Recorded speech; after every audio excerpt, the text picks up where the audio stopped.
Good evening, everybody, and welcome to Hanging with Hobo live. Yeah, I've been sitting here pretty much all day today. Hope everybody's had a good day, had a good week. I had an idea this morning for this concept. This box is a coaster box, and I have made two attempts to cut out a prototype. Wasted some really valuable wood trying to do it because, well, I just thought too much of myself. I mean, I thought, oh, I got it. This will work. It didn't work. And so I made some modifications and tried it again and said, oh, this will work. It didn't work. So, well, here we go. This is a solid piece of cherry, and it's scrap. That's what I used to make my flag nameplates with, and I thought this box would really look good made out of solid hardwood instead of out of MDF or plywood. And it will once I get it dialed in, but I should have known better. I should have had it dialed in before I went to the premium wood. And if you pay any attention to the thumbnail says new design reveal or something in the little thought bubbles. No slots or what slots or something. So the idea is to have a box, a coaster box, that's going to hold four square slate coasters. And it is a slot and tabs box to where it goes together with regular slots and tabs. But there are a couple of design aspects of it and some pieces that I added that once it's fully assembled, you won't see any slots or tabs. It's going to look like the wood just passes through itself. And it's like, well, how did that go together? And I think it's going to be a pretty neat concept. But I only think that because I haven't got a finished working piece yet. I'm cutting out the third one now. And I have not calibrated the estimator in this. I'm now using tonight. I'm using the Lightburn Pro 2.1 release candidate 6, and I haven't calibrated the estimator in this one, so I don't know how accurate it is. But it's showing that I've got about 20 minutes left for this to cut out. But there are a couple of things about it that I ran into with trying to do this, that when you go to, if you have to resize slots and shapes, you have to resize the slots in the design. The way I've got it laid out and the way that Lightburn works with resizing the slot width, it creates some unwanted gaps. I don't know how often it would present itself. And I don't even know how you would write the code so that instead right now, when the resize slots and selection tool works, it will, if you've got a 3 millimeter slot, is 3 millimeters wide, and you need to go to 5 millimeters, well, it will move both sides out 2.5 millimeters, and vice versa. If it's 5 and you go to 3, it'll move both sides in 2.5 millimeters. With the way I've got this thing designed, in order for it to maintain everything exactly the way it should be, the way it needs to work would be if it's set up and it's got a 3 millimeter slot and it needs to go to 5 millimeter, well, it only needs to move the outer. When it moves both, it becomes a problem. But on the right side of the design, it would move, or the left side, it'd move one side out, but on the right side, it'd move this side. So it would take more then it would probably take more coding and figuring out to do than anybody would ever have a need for doing this, I think. So I don't see that it's ever going to be a practical fix. But anyway, let's see here. I've got some pieces. I got a lot of pieces. Because like I said, I cut this thing out a couple of times, and on one of the cuts, I failed to take off one of my tool paths, and I cut too many holes in it.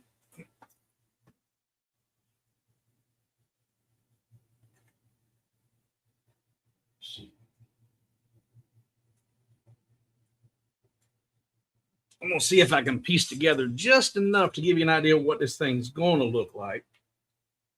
And I haven't, this is a solid cherry, and it weeps a lot when you cut it with the laser.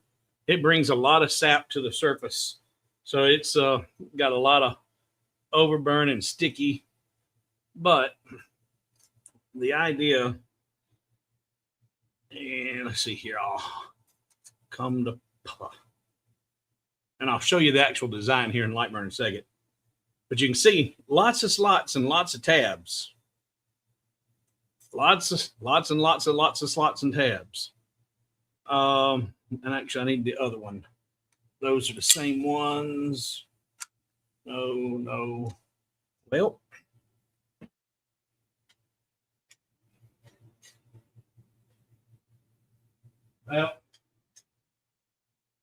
none of the other pieces survived the disassembly process because, and this is one thing you need to be careful about when you're working with any of your hardwoods. If you work with hardwoods and not plywood, not MDF, they have they will cleave, they will break fairly easy along the grain if you get too narrow of a or too thin of a spot. And that's what I have it here. I think functionality wise, it would be fine. But when I went to try to disassemble it, it broke on me. And so that's not even, these are two different pieces, but all of them broke. So there's where you'd have your thumb to reach in and grab. And when I tried to disassemble, they cracked and broke. But if you've got your design right and you don't have to disassemble, then it's not a problem. And I don't think cleaving and breaking will be a problem in usage over time. So I think it will be fine. And this is about 3.5 millimeter cherry. They do have some thicker stuff. I might would look at maybe getting some 1/4 inch hardwood. It'd be even better. But I don't have enough here. Wait a minute. I think I just found 2 more. Yeah, this will work. This will work. I can make this work. All right. And plus, I'll have this to assemble in a second. But slots and tabs, or that's all slots and tabs. But if you notice how I don't have the side, it doesn't have uniform number of slots all the way down through there. And that's because, and I'm going to use half of this to show you, when I assemble these, that'll line up and create a corner. But you see, I've got one side of that proud. But one of the design elements that I've created here with all these extra slots that aren't being used, they're going to be used. I got a piece that goes on and fits, line it up. Oh, got to get it the right orientation. And it'll fit there and will hide all the slots. And so, and then the bottom piece is the same way. There's a piece that will go on, and this is the wrong size. This is one of the screw ups. It'll go on here and hide. Oh, no, I got it. There we go. This wasn't one of the screw ups. This is one of the ones I fixed. It will hide all of those slots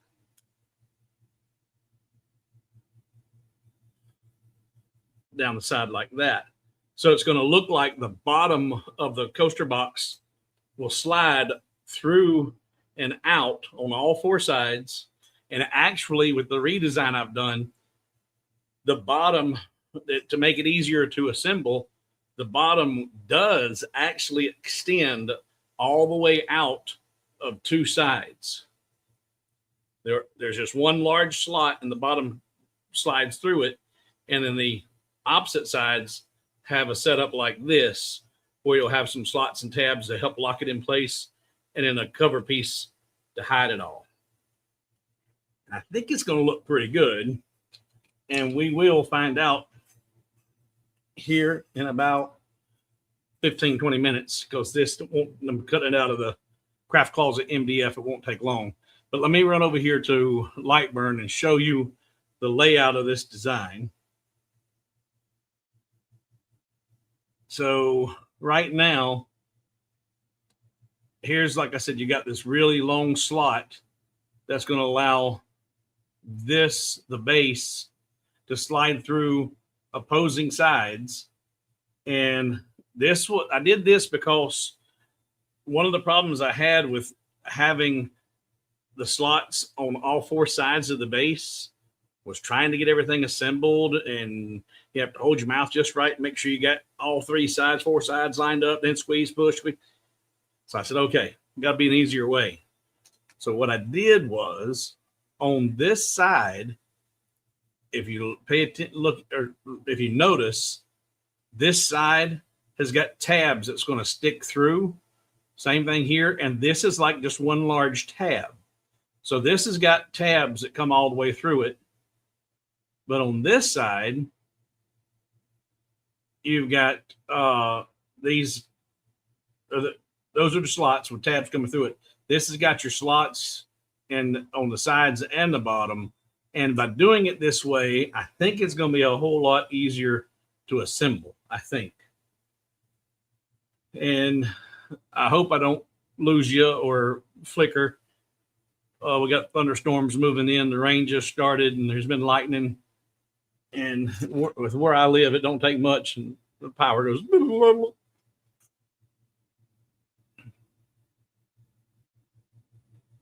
But it's looking promising. And what I was looking for, you know, I've done a couple of different coaster boxes and a lot of different slots and tabs, and I've done some designs where instead of having all of these slots, you know, down the side, just do a 50-50 slot where it's a slot up at the top and it's solid at the bottom, and then the other side that, you know, matches it is the inverse.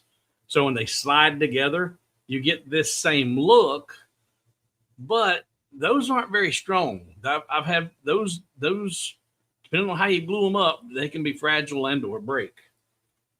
So this is going to be a whole lot more sturdy. It's going to last a whole lot longer, and it's going to give me that same look. So I think it's going to be okay. And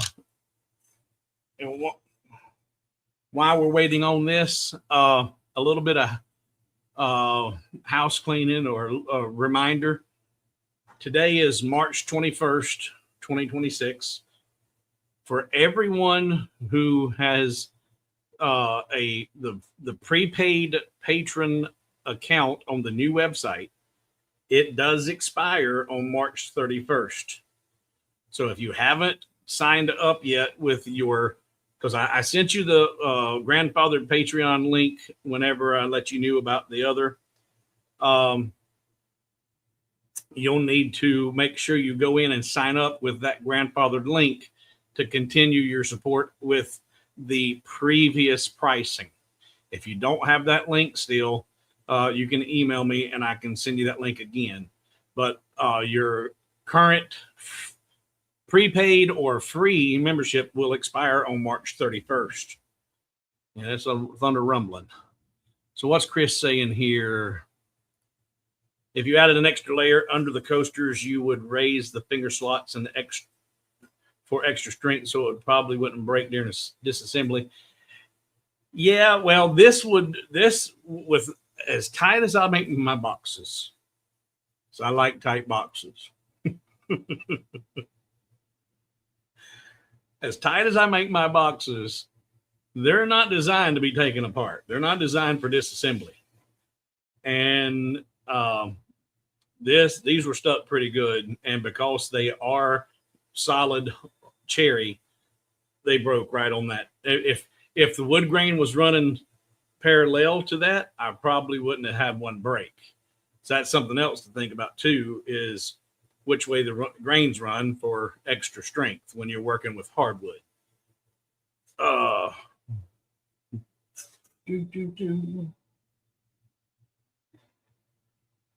So about 10 more minutes maybe. So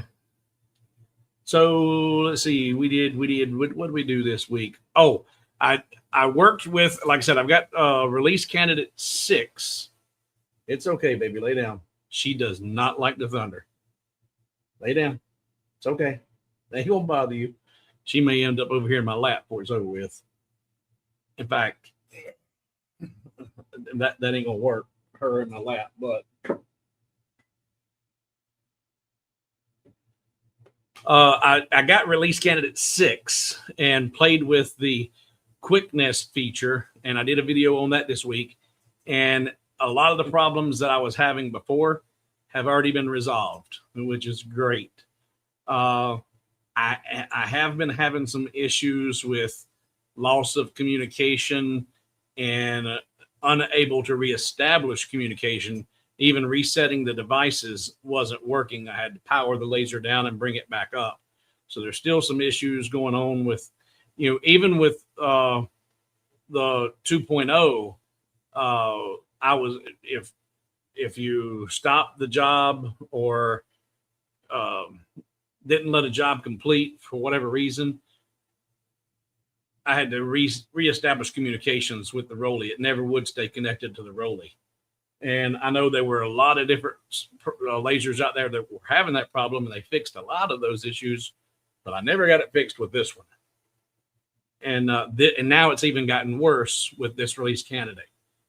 So I was teasing in one of the videos, maybe last week.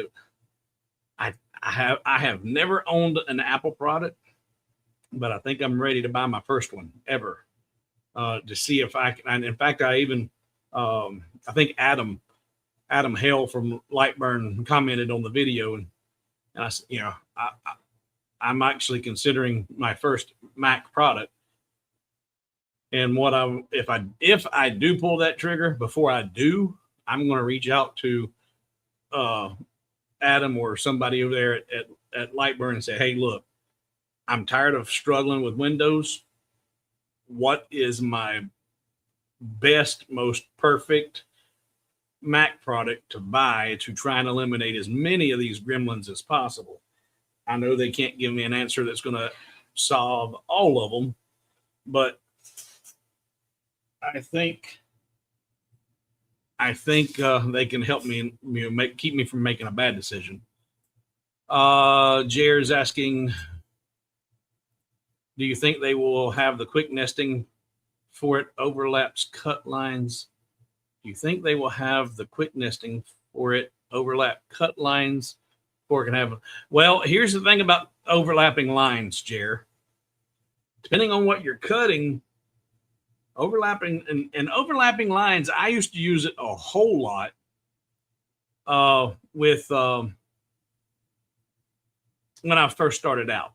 Because I'm like, okay, I'm going to cut down on my speed. I'm going to cut down on my laser time, increase the speed of production, because I can put straight lines or even slots and tabs, just overlap them, cut once. You can't do that if you're adding kerf. And 9 times out of 10, I'm adding kerf, and you cannot overlap lines with kerf. But right now, I don't know. We can take a look at it. We can take a look at it right now, because like I said, one of the issues I was having with the release candidate 2 or 3 that I was working with, it wasn't nesting and the padding correctly. It's working now. They've got that fixed, so it works. And Carl asked what kind of problems with Windows. I'm having some similar problems with my 3D printing software recently. The long and the short of it is Windows just doesn't play well. Windows, they force so much stuff in there that you really don't want or need, and then it creates problems with these the design software. One of the biggest issues I think that creates most of the problems within Lightburn is the way the scaling works. Lightburn even tried to go in and add some stuff to try and compensate for the scaling issues in Windows, but I think it only works maybe half time, or I don't know. And yeah. So let's look here at trying to nest, and if it's straight lines, it'll nest them together right up against each other, no problem. But I'm curious, if we have some with slots and tabs and we tell it to nest with 0 padding, will it overlap them? We'll take a look here. Let's see here.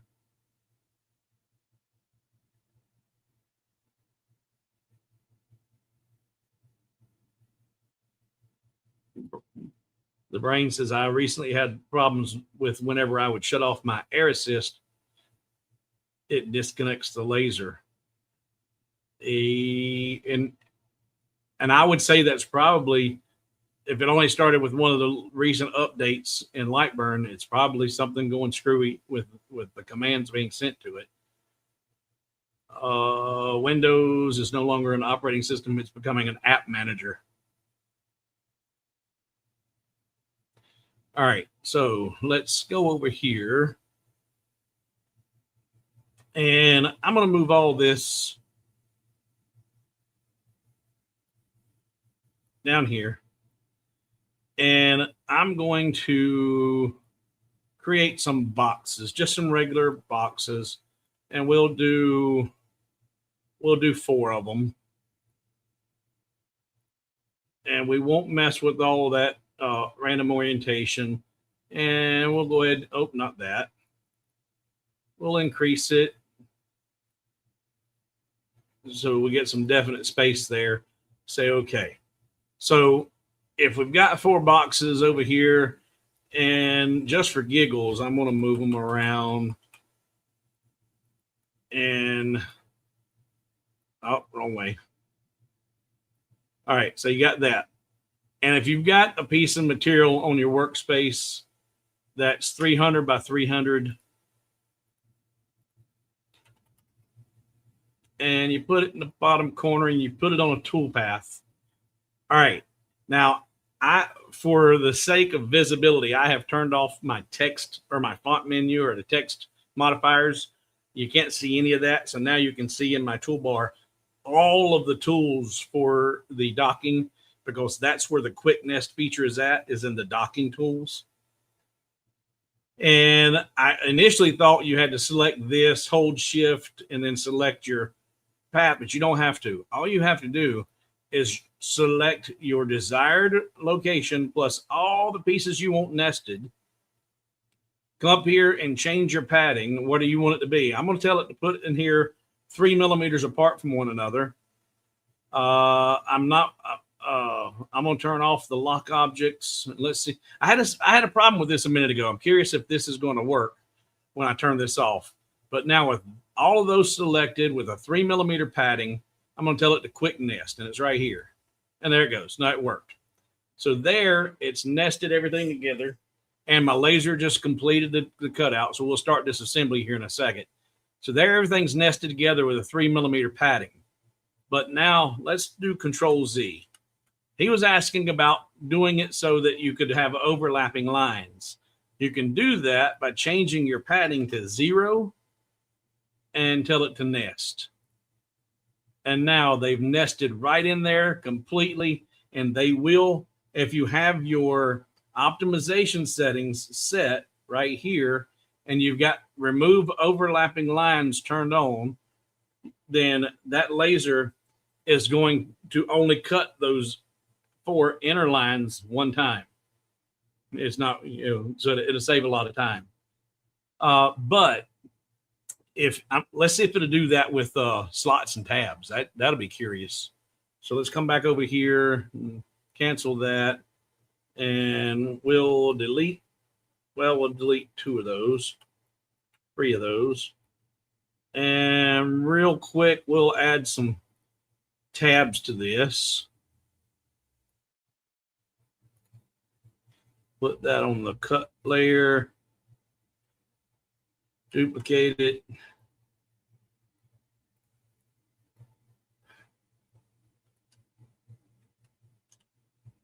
Oh, didn't get that one down. There we go. Group them, center them, rotate them, group them, okay, weld them. Oh, didn't have all of, there we go. Weld them. That one didn't get welded, so. All right, so now let's make us Control 1, duplicate that, Control 2, or Control D, duplicate, and Control D, duplicate. So now, let's see if this will go. Well, you know what? I didn't make sure that those were. Well, let's see if it'll put them like that, or so. Let's see how to do it. I didn't set up the design so they could interlock perfectly, but let's see if it'll interlock them in at all. So that's selected, no padding, tell it to nest, and it did butt them right up against each other. And it did it for optimal, to minimize waste, so it didn't bother moving them half off from one another. But if you try to cut them out that way and you have kerf, you're going to mess up several of your slots and tabs. Chris says, just had a thought, create one tab, then copy it along path for quick tabs. Yeah. Yeah. That would, well, that's not, you're not going to be able to control your spacing that easily. I haven't done it that way before. You can control spacing. But let me show this kerf and then I'll look at that. So here right now, if we look at this preview, you can see that you've got one line right here, not a problem. It's going to cut out because there's no kerf. But if we go in here and add the necessary kerf for a good tight friction fit, and now we go look at the preview, see what happens? Your laser is going to come out here and continue past that point to the add the kerf, and goes over into what would be the next part. And then this one's going to come over and continue over into this part. And now it's going to, I wasn't showing you the screen. There we go. So there it continues from here into the other tab and here into the other tab. So adding kerf is what you do if you want a really good tight friction fit, but you can't add kerf and nest the pieces side by side or up against each other, because Lightburn doesn't take kerf into consideration when you dock them. When you dock them side by side, then it adds kerf and it goes into the next piece like this. So it's going to cut and it's going to come over here and go around and down. And that is technically in that second piece over there. And let me show you, because I don't think I had the screen right. Let me take the kerf off so you can see it without the kerf. And say, okay. And now preview and see how you got one line. And that works.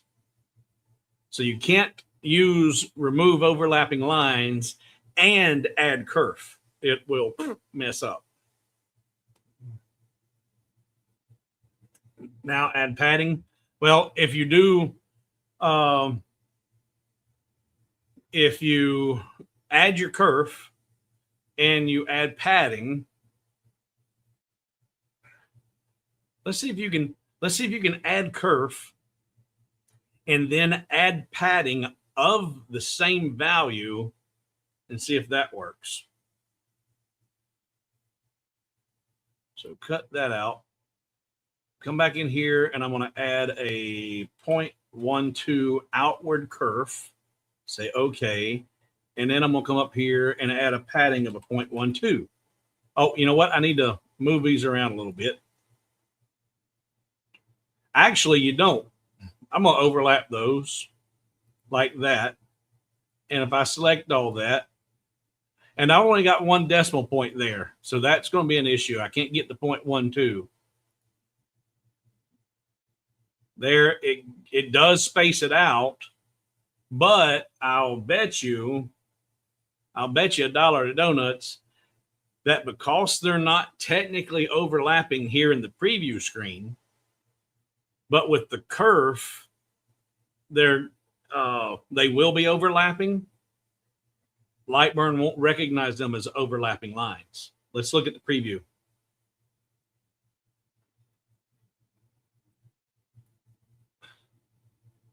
And see that 0.12 not being able to get it exact. It's only got 1 decimal up here in the padding. So just for giggles, let's do this. Let's make it a 0.1 outward.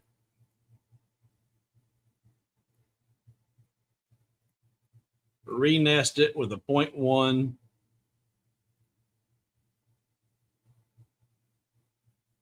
All right, and now look at the preview. So there, I've got 1 line. I got 1 line in the preview because we did exactly the outward kerf and the padding, so they compensated for one another. But I'll bet you when we play this to look at see how Lightburn's going to cut it, even though I have remove overlapping lines, it's probably going to cut that twice. Do.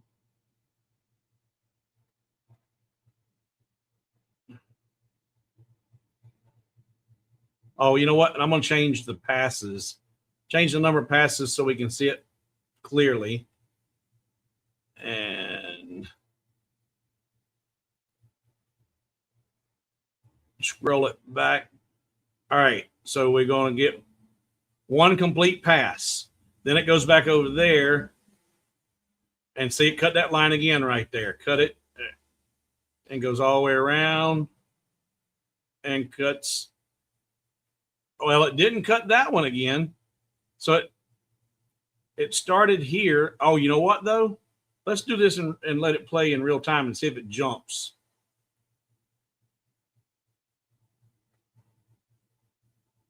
All right. Playback speed. We'll play it in real time and play. So it jumps over there, speeds up. So no, I was wrong. It did not cut that line twice. It did jump. It did recognize that as an overlapping line. But it did not, it's not my exact kerf. It's close, but it's not my exact kerf. So yeah, you'd have to put that in your mental piggy bank that if you're going to nest with kerf, you need to nest it with the padding that you used for your kerf. Okay. All right. Now, I'm going to go back here to what Chris first said. Create 1 tab and then copy along path for quick tabs. I don't know. I have never done it that way. And I don't know how that's going to work with getting the spacing that your if you have a very specific desired spacing you want. So I'll do one of my standard ones. We'll do 3x9.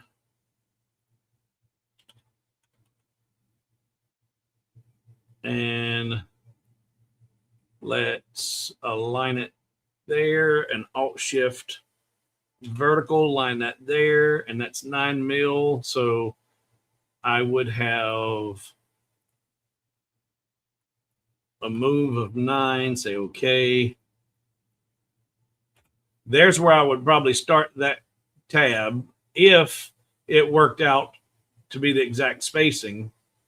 But do that and copy along. It's not, I thought there was a shortcut there, but there's not. So there and there.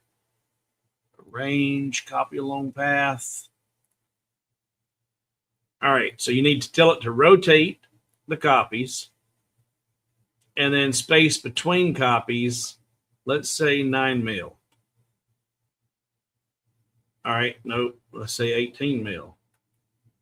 There we go. So that kind of works, but because that's not exactly where I'd want it, I mean, I could see how that would save time if you did a little bit of advanced math and you knew exactly what size it needed to be. Like I love to say, there's always another way.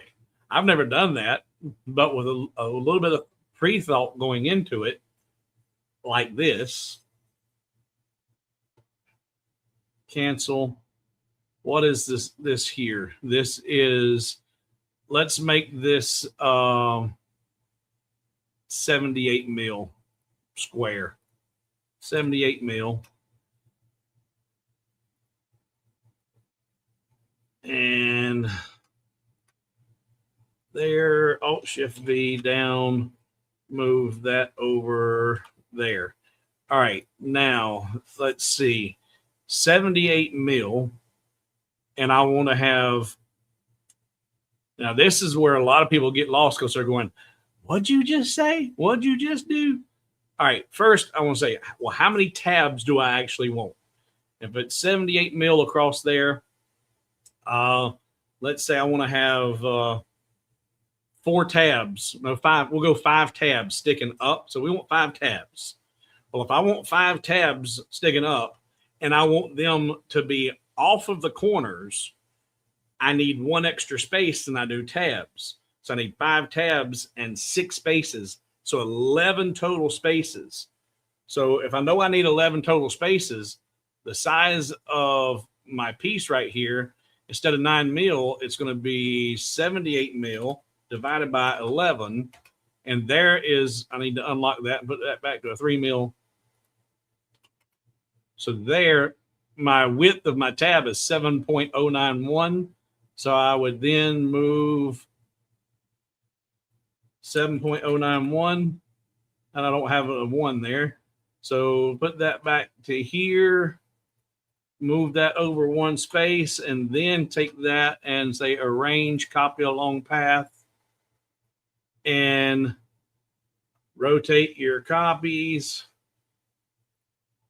And that was 7. I forget what it was. Now you would double that. So, well, we'll just keep doing this. We'll just keep doing it.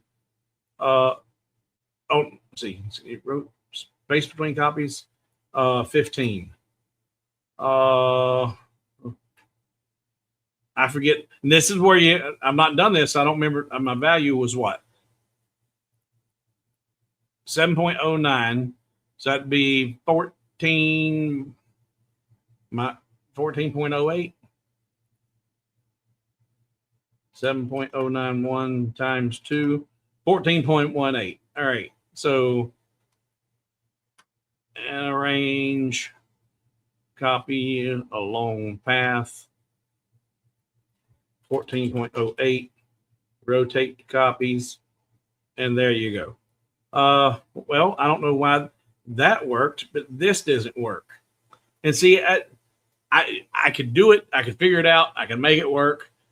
But I like setting up my exact spacing for what I want it to be.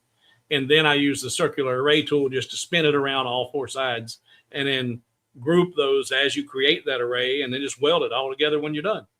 But this way works if you figured out your spacing. I've never done it that way. And the more I do it, the more I can figure out the shortcuts. But there's nothing wrong with doing it. And I like learning different ways to do stuff.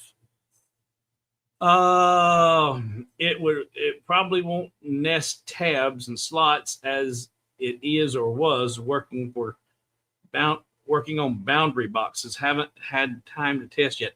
Now here, since you mentioned boundary box, Chris, today I did some nest. In fact, let's try it down here.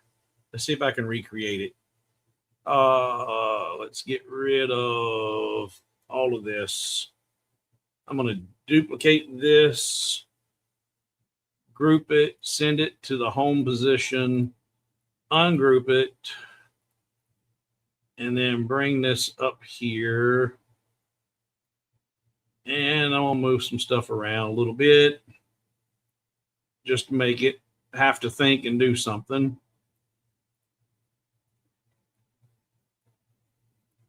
So, in fact, okay, here we go. So I've got my box here. That's the size of my material. And if I select all of this, and I've got lock objects for rotation turned off, put the padding to 1 millimeter, and nest. There we go. Optimization yielded 0 bounding box. Now, I didn't understand what was going on here, Chris, but it may have something to do with the fact that I've got two tool paths in there. I've got the one tool path down on the work area and the other one that's up there centering in the bottom of the material. But watch this. That didn't work. But if I tell it OK and tell it lock objects for rotation and tell it to nest, boom, it worked. So I don't know what is going on there.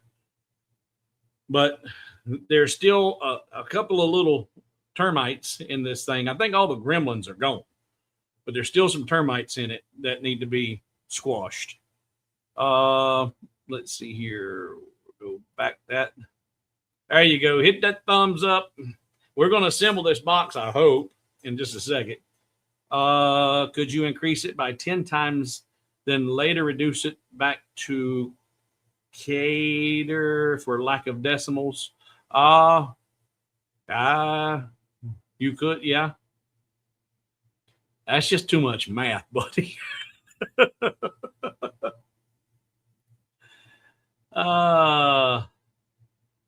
What happens when you weld? Don't know where you were asking which part that was at. What happens when you weld them together? I don't know which part you were at. Give me some more information. I'll go back and recreate it. I don't know where we were at when you asked that. I haven't either. Just came to me then and just type in for info, Lightburn. And I've had problems with Lightburn not doing the math. Lightburn has always done the math. Using and if you're in inches and you tell it to do, if it's in inches and it says 0.5 inches, if it's 0.5, I could say 0.5 plus 3 mm, and it would do the conversions and do the math. But on these release candidates, the math ain't working no more. The math don't math. That's in one of the videos that I did this week. I was like, okay, all you got to do here is do this. Tell it to add 1/4 of an inch, and it wouldn't do it. The math is broke. And I'll just for giggles, let's just see if it'll do it tonight. Let's get rid of all that. And we'll draw out a square here. Don't really know. We're in metric. And if I want to tell it up here to add 1/2 of an inch, I used to be able to come in here and say plus 0.5 and use the inch mark or IN. So let's see if it'll do it. Looks like it did do it that time. Let's go Control Z and say plus 0.5 IN. Out. See, making a liar out of me. But in the video I did this week, you can see it didn't work. And I don't know which version I was in. I don't know if I was in release candidate 6 or if I was in the other, because I just updated this one tonight. It may have been in the other version. I think it was. It was in the release candidate. It was in 2.1 release candidate 3 or 2 or something. But it looks like they fixed it. All right, let me roll through here, and then we're going to pull this off.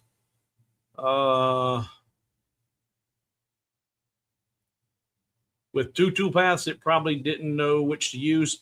Well, yeah. But when I told it to lock the objects for rotation, it knew exactly which one to use. So that's why I don't think that was the problem.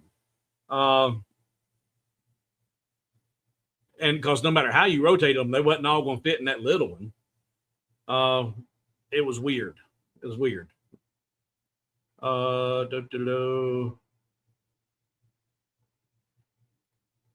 Did that say yield? I don't know.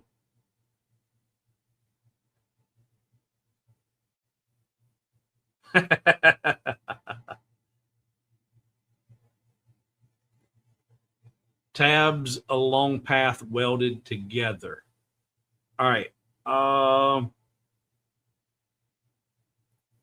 Not all entry cells. No, but the math that I was trying to do was in that field right there, and the width and height, it wasn't working. But I do believe it was on the previous release candidate, and I've updated, and now it's working. So, and it's always worked before. But so tabs along path welded together. Tabs along path. All right. So let's go to tabs along path. So go back over here and create a tab. And that'll work for now. Alt Shift V, and let's move it over a little bit. And we'll do and actually here's what I like doing. And I showed Jesse this week. I think it was this week. Helped a lot of folks with their projects this week. A lot of times, like there a minute ago, where I was having to try and figure out the math, that 4-letter word, I don't usually worry about the math at all. I simply eyeball what looks good. Like here, I want to do 3 tabs. I want 3 tabs, so I need 4 spaces. So I need 7 total spaces, 3 tabs with 4 spaces. So what I'll do is I'll come over here. I'll look at my width right there. The width's 143.86. I'll just take this and tell it to be 143.86 divided by 7. Done.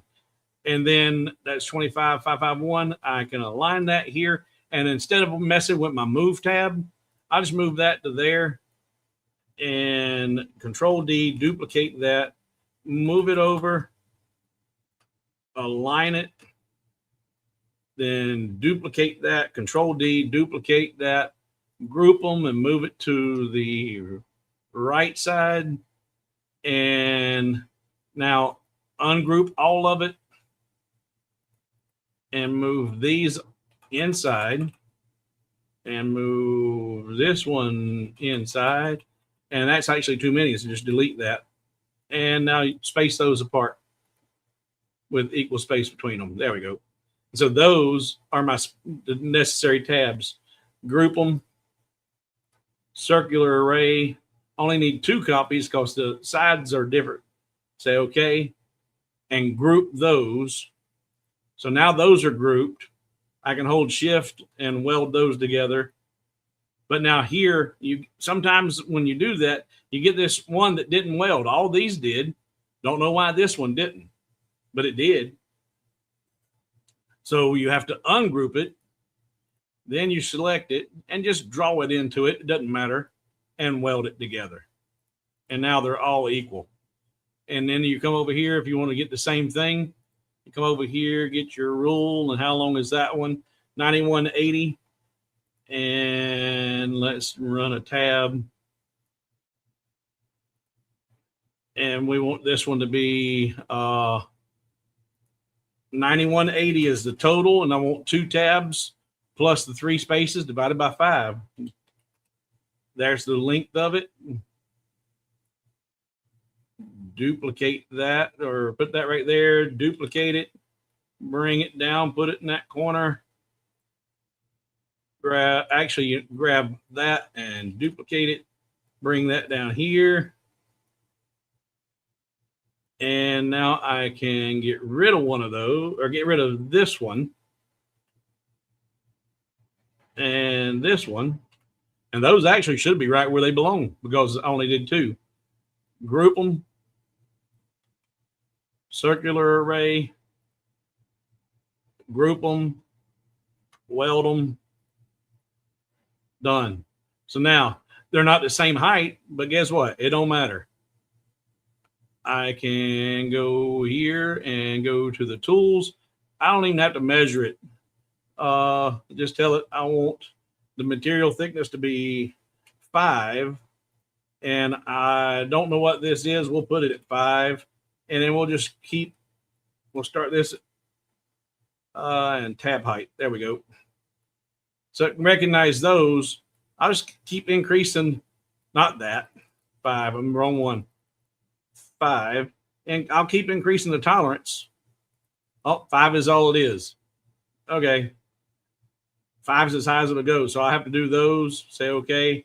And then I would have to go back. But if I could increase the tolerance high enough, I could have gone up to 10 and got all of them in one move. Tools, resize, tab height, 10, apply. And now they're all positioned correctly. They're all the right height. They're all the right space. Everything works. So Jay, I ain't real sure what your exact question was. That would put 2 tabs and slots on the other side. J. What happens when you weld the hopefully you see, hopefully that answered your question. Yeah, when you said that. Okay. All right. Let's pull some pieces off the laser and shut the laser off.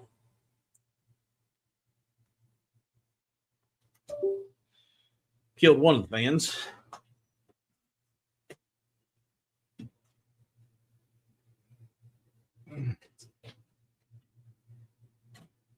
That's nice. I like that Craft Closet MDF. All dropped right out.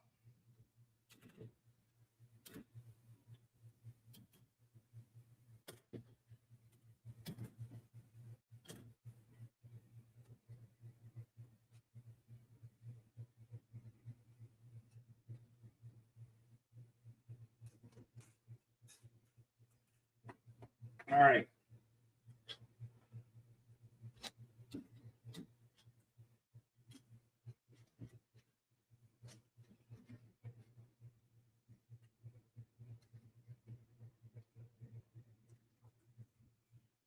Oh my. All right, so here goes nothing. All right, so doing it this way, I don't have an exact square there at the bottom. So when I put this in this slot, there's going to be slop. It's going to slide back and forth. But once I get it assembled, the side pieces and all the trim, they all start going together. It's going to force it to be properly aligned and equally spaced. So putting these on at the same time. Now these are going to slide in. In fact, they'll go all the way into the middle, that's not where you want it. So you're going to kind of put them where they kind of need to be. And let's grab one of the side pieces. I don't know if it's going to work or not. We're going to find out.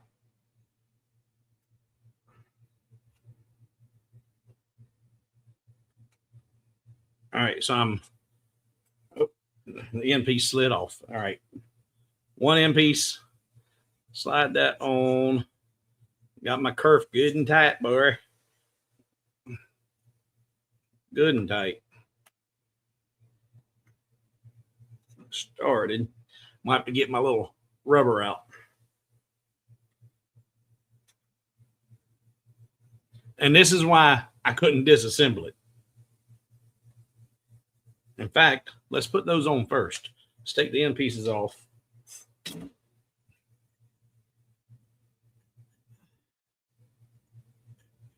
Oh, wait a minute. I got alignment issues. Dadgummit. See? My tabs don't line up.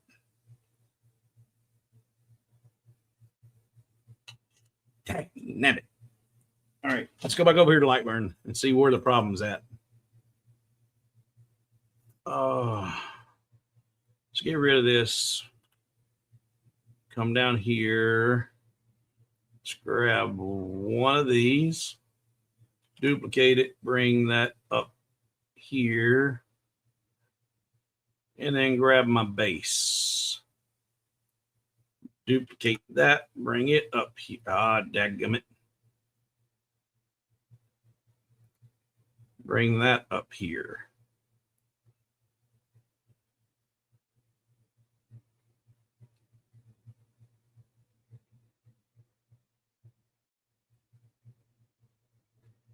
I dropped the ball somewhere. See how they don't line up? That's what I got. They don't line up. Ah, dadgummit. And this, boys and girls, is why anytime you get any of the files off of hobowithwood.com, they're going to work for you, because I'm going to test them and test them and test them until I've got a working photograph. Here you go. It works. There it is. So this ain't ready for the website yet. But I am not going to throw the baby out with the bathwater. We're going to make a simple little adjustment right here and cut out 2 more sides and see if that works. What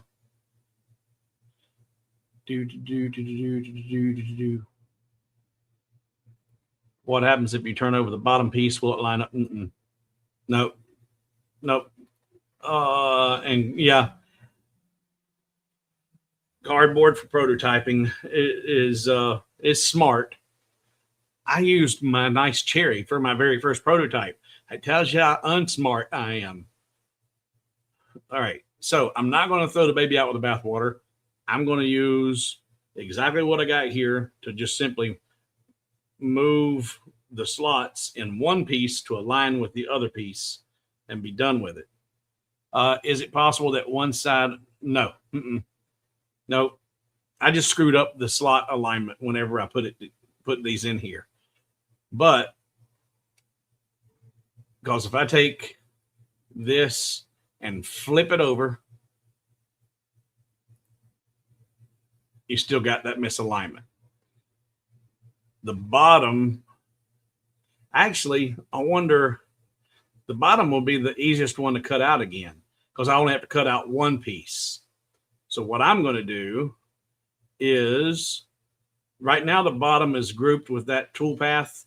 I'm going to ungroup it, select the bottom piece, and I'm going to turn the node on, and I'm going to look here. Those 4 line up, these don't. I'm going to come out far enough to where I can see them, and I'm going to select all of those nodes and come all the way down here and get all these down here at the bottom, the direct opposite. Then I'm going to come in tight, and I'm going to drag this node right there. And when I did that, it moved this one with it. So I'm going to come over here now and grab those nodes. And I'm going to move those there. And do the same thing again.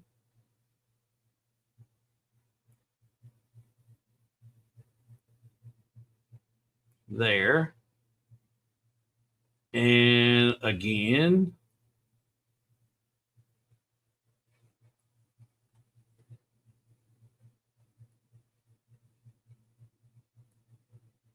Oh, that puts that node in the way. So I'm going to highlight that and hit the letter D to delete it. And I need to put one here, M for middle. And I will delete that one and put one in the middle. There we go. And there's one that's in the way. No, that's fine, because that's actually in the middle of that, and that's correct. Those are fine. All right, now let's grab the last 4.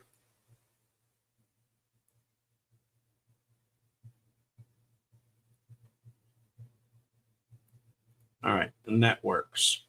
Now, if I go back up here, and now I want to flip it and make sure everything still lines up, I'm actually going to make sure that it is correct, I'm going to flip it vertically if it lines up, which I know it will because I moved them all at the same time.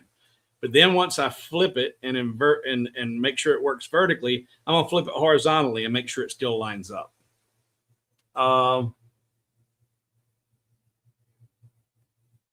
Ordinary Woodworker says, it looks like your base and sides are not evenly aligned.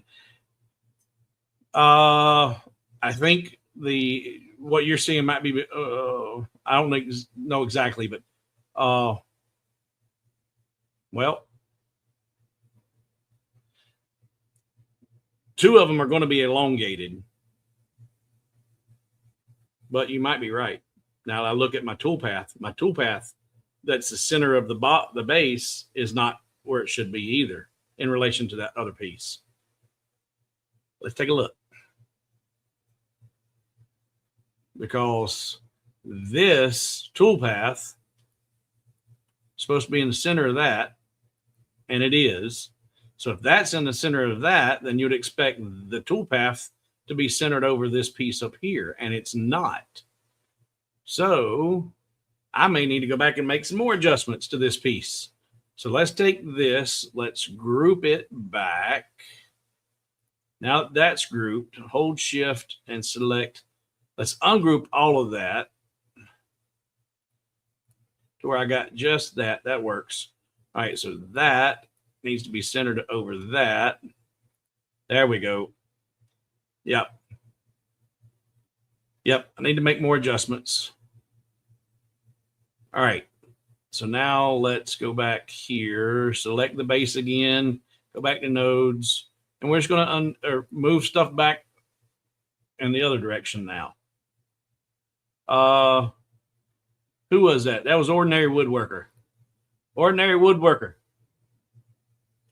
Send me an email at hobowithwood@gmail.com. hobowithwood@gmail.com. If you'd like a free hat, I'll send you a hat because you just saved me a whole lot of headache. hobowithwood@gmail.com if you'd like a free hat. Thank you. So let's grab those and move those back into place.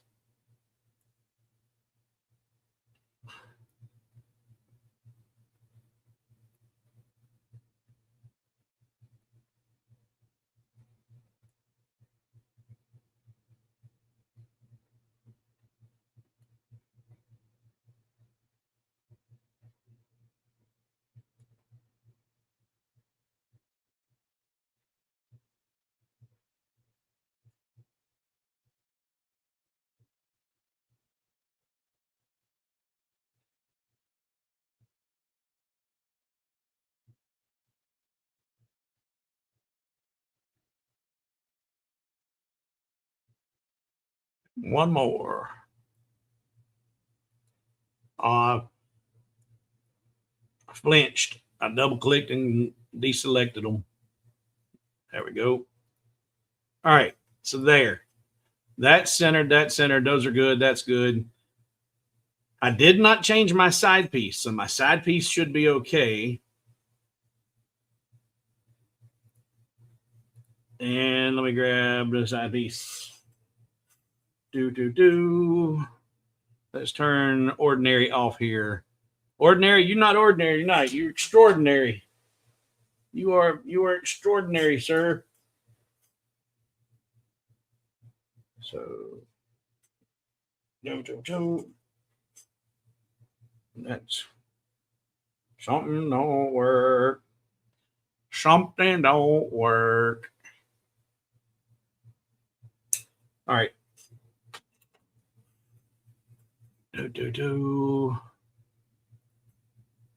You amaze me every video, every design. Thank you for your genius. Who are you talking to?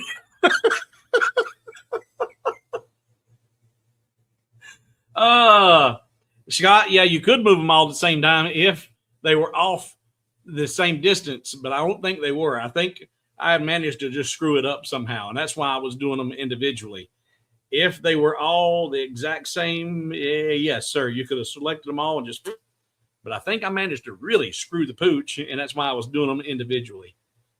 And Carl saying now check it horizontally and vertically. Let's do that too.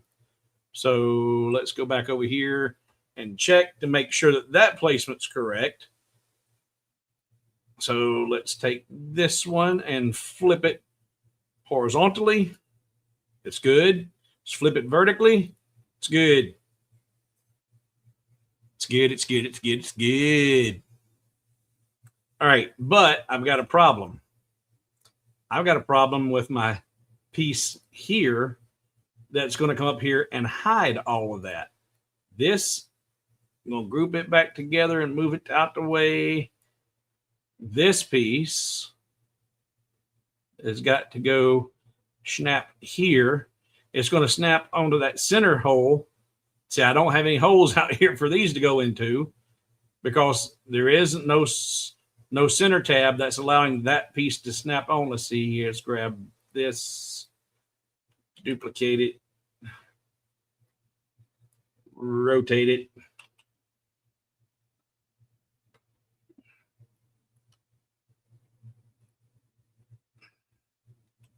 So it's going to come down and snap into there.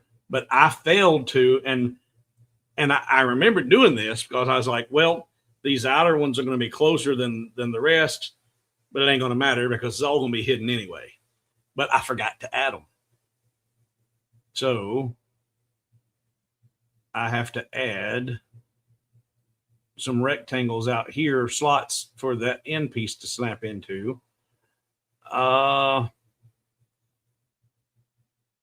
And I could use the outer ones that are already there, but I wanted to have tabs almost out at the very end of this piece to keep it strong, to give it some strength. I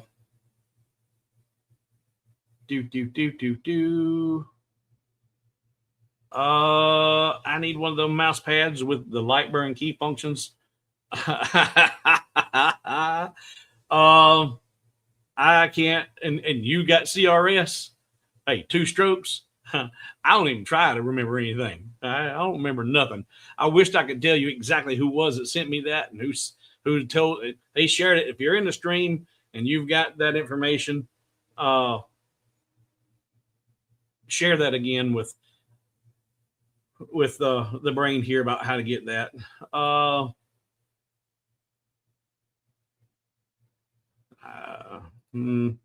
No comment.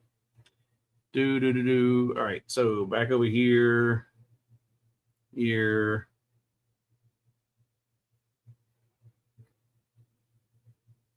So there. And oh, didn't get it right. I didn't get my rectangle selected. There we go. There and there. Now, I'm going to show you something. I'm going to show you something that probably not too many other laserologists can do. Hold on. Yeah. Yeah, I got those. You got enough for tonight? Yeah. Yeah. Yeah, I got it. Careful.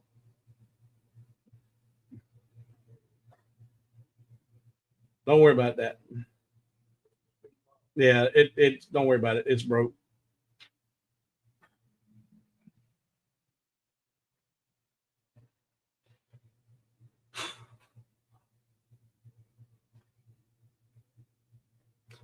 All right. Not many other laserologists can do this if they don't have a Rolly. And what I'm getting ready to do, not blow some of you's minds, but for you Rolly owners out there, you're going to go, yeah, so what? I've got this. Then I just took off the laser. It was down in the floor.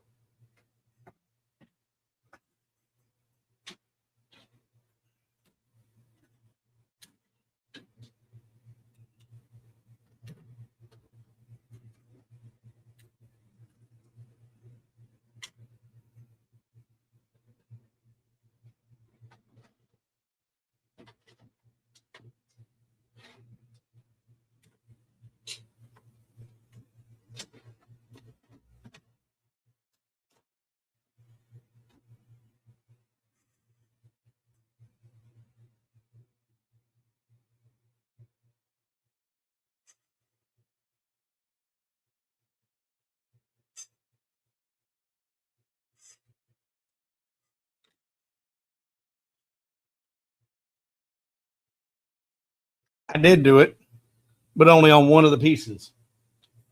This piece doesn't have the same slots. When I made the changes and modifications, I forgot to duplicate it, and I left it off of this one. So I only got to cut holes in one of these. So I just put my scrap out of the floor, back on the laser. I'm going to take this and lay it back in where it came out. I'm live streaming. I'm talking to people all around the world right now. You'll say hello?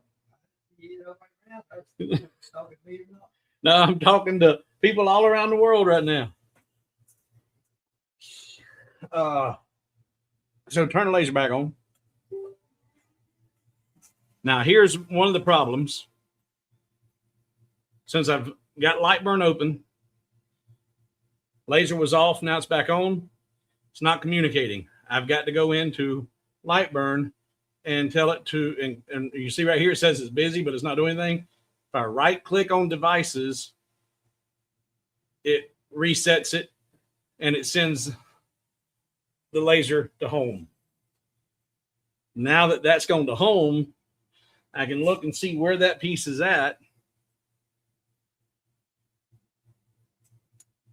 And see, there it is. Right there was the obvious difference. All right, so two of them had it, or one of them had it, and this one didn't. Well, I'm going to select this. Actually, you know what? I've already fixed it up here. So I'm going to delete that, group all of this together. And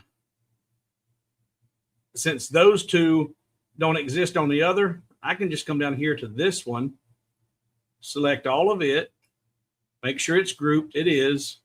So now say A, or take that and tell it to bullseye over this one. Then come down here and make there, it's selecting that one. And I don't want that. That's the one I want to keep. And they're identical everywhere else. So I didn't want to, but I'm gonna have to. I'll just put that on a different layer. I'll put it on 15 for right now. Turn 15 off, and then select this one and delete it. Turn 15 back on, and put that on the cut layer. I'll need to ungroup it so I can put that back on the black layer.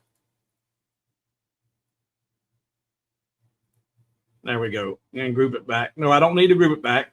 I'm going to leave it. Oh, wait a minute.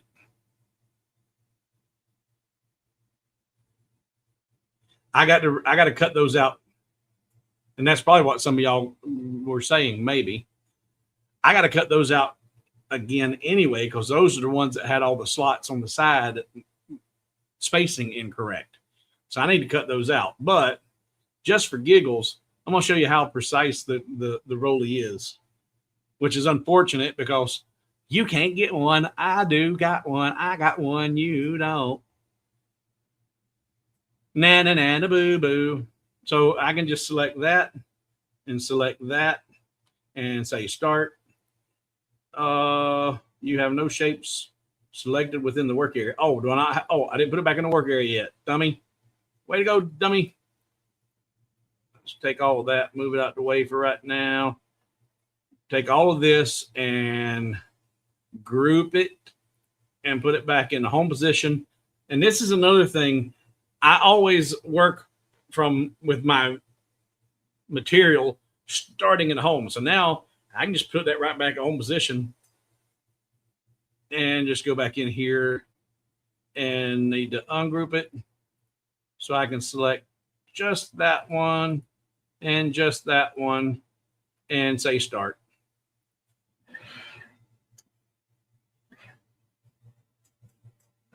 I'm just doing this to, oh, and I didn't increase my cut layers or my number of passes. I changed that for your preview a minute ago. So I need to cut that back up. And let's say start again. There we go. So there, I started it, I've restarted it, and started it, and repositioned it. but I'm going to need to cut those out a second time. I'll do it without the engraving, so to go like that. I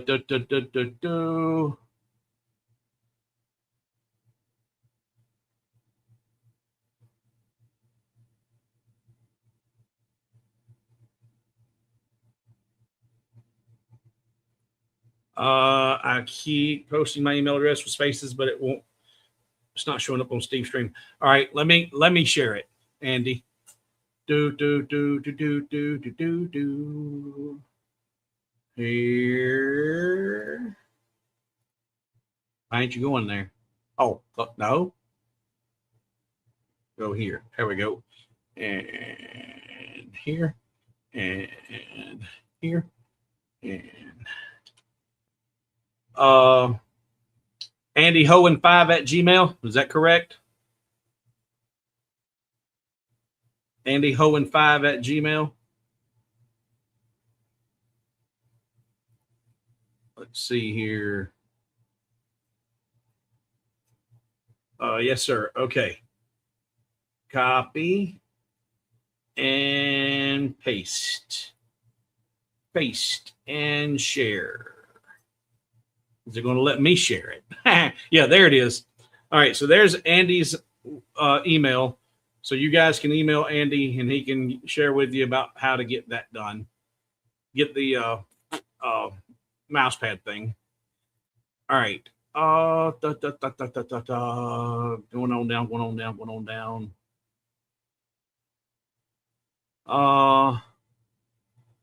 The new module I ordered from really didn't solve the. Oh man. Oh man. Well, Bill, I am. I wished I was more of a tech guru to help with your issue, figure it out. Because I would sure love it if you could resurrect that Rolly. I've got two. I've got this with the XW plus the original over here. So when this one quits, I've at least got that one to go back to. But I am dreading the day that it goes kaput. Because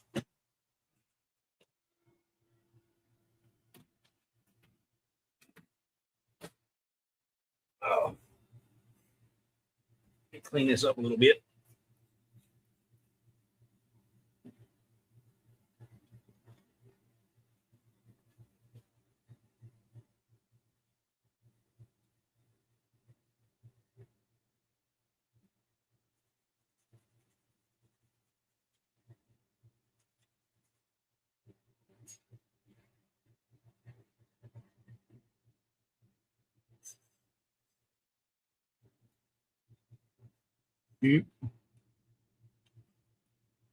Done.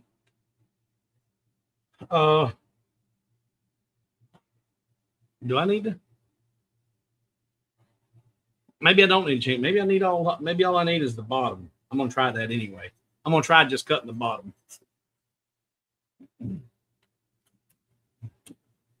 All right. So I've still got the same waste in there. And if I go back, let's get out of here. Go back here. Swap. Turn off Bill.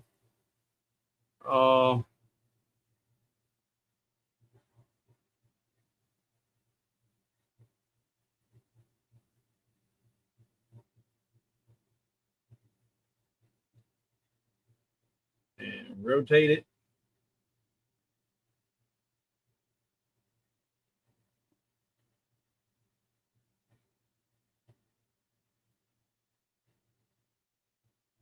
And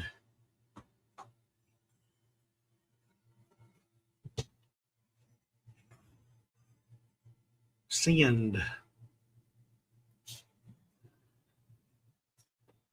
Oh, yeah, Dimitri's gone. I could probably get a hold of Dimitri if I reached out, but I'm kind of like, it's he's no longer being paid by Rolly. It'd be like, I worked at Mitsubishi for going on probably 10 years, and ran one of the tightest. I was one of the top 10 parts departments in the country for Mitsubishi Motor Sales in America.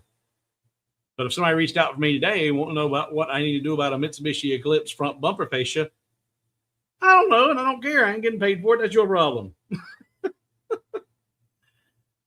So I wouldn't bother Dimitri on something he's not being paid for.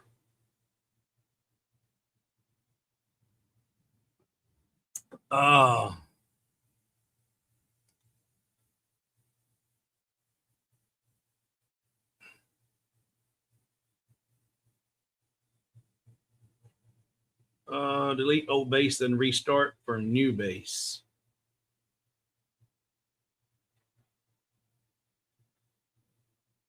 Oh, that won't work.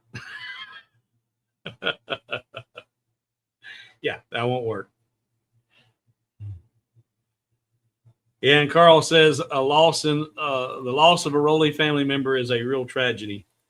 Yeah, I do hate that, and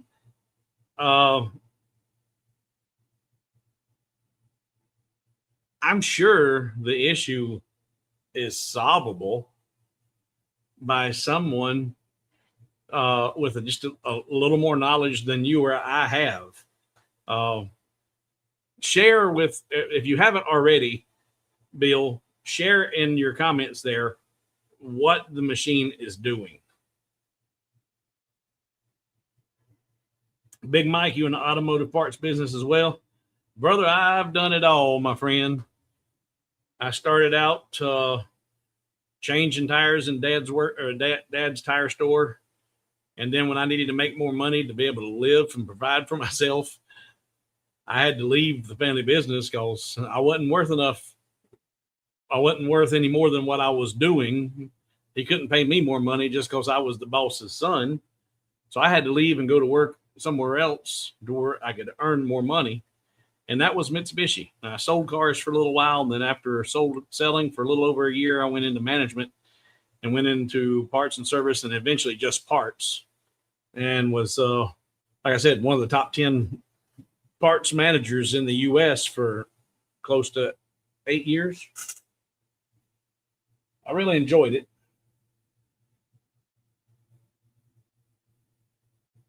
But I don't miss working with the public. I don't miss retail. I don't miss dealing with the entitled people that walk in these days. All right, that's done.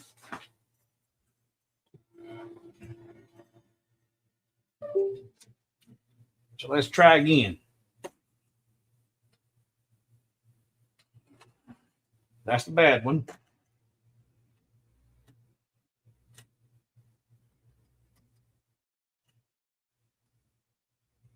And I think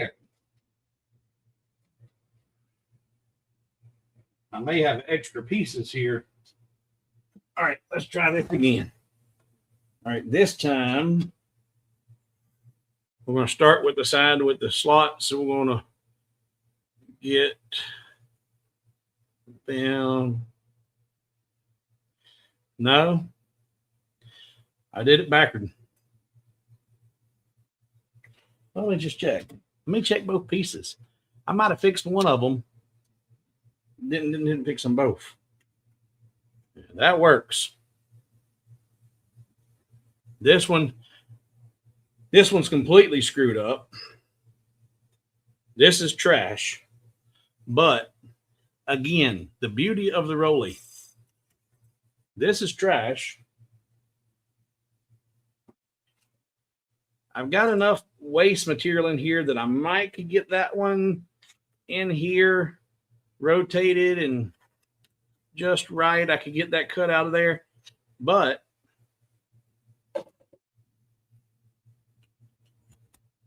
this base that I just threw away is plenty size.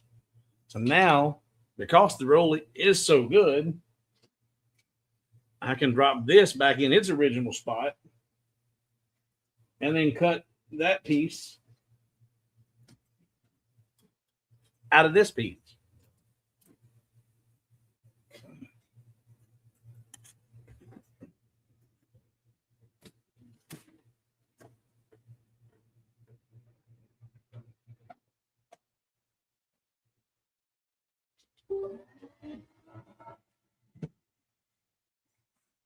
Have to reset the connection.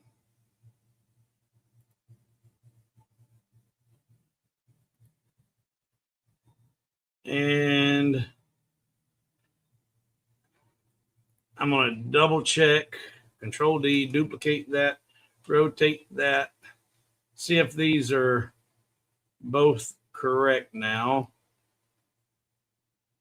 That works. That one don't work. So delete that.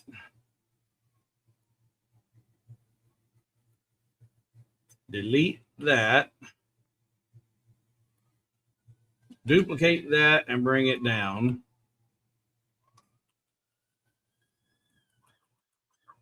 Control D, duplicate it again, group it, and then put it in the middle of this piece.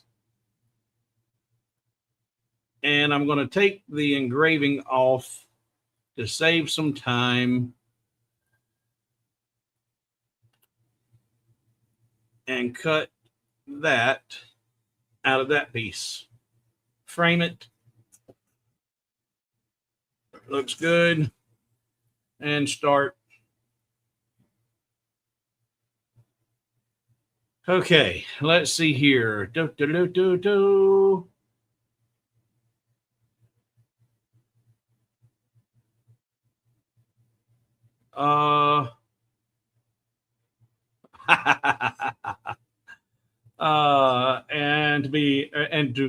And I am too honest to be a used car salesman. Yeah, that's why I didn't like selling used cars. I sold new cars, new Mitsubishis.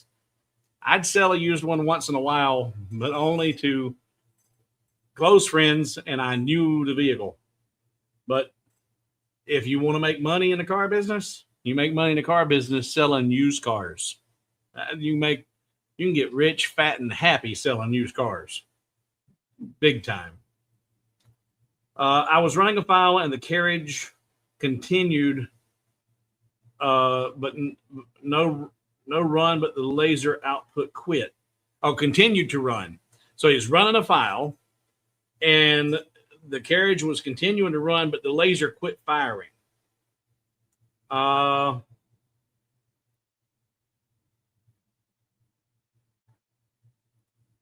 And I have a sealed new Rolly XW complete, and I don't have room for it. So Terry's got one he wants to sell. I'm just wondering if the two sides are exactly the same pre-cut. We got that figured out and straightened out. Yes, he asked about a different power supply. Let's see here.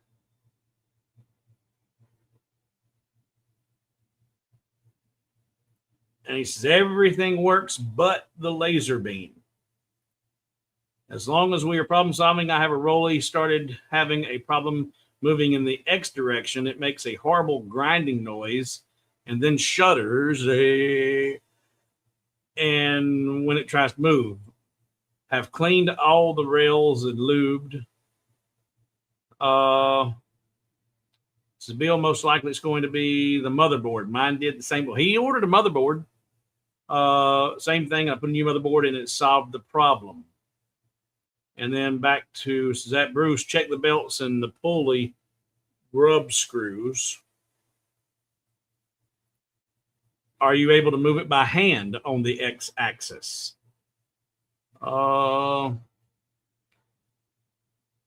Is this cutting? Yeah, it's cutting. That's why I suspect the power supply, it may be only delivering 95%, which is enough for everything else except powering the module to max power required. You know, that would be a huge blessing if it was just a power supply.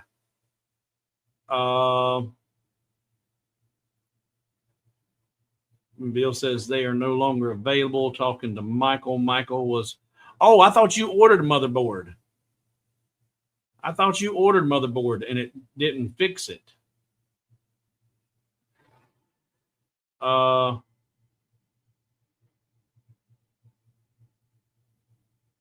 But yeah, I would And I would not want to get into the troubles and aggravations of getting there and trying to replace the motherboard with where it's located. But a power supply is real easy to check and test. No,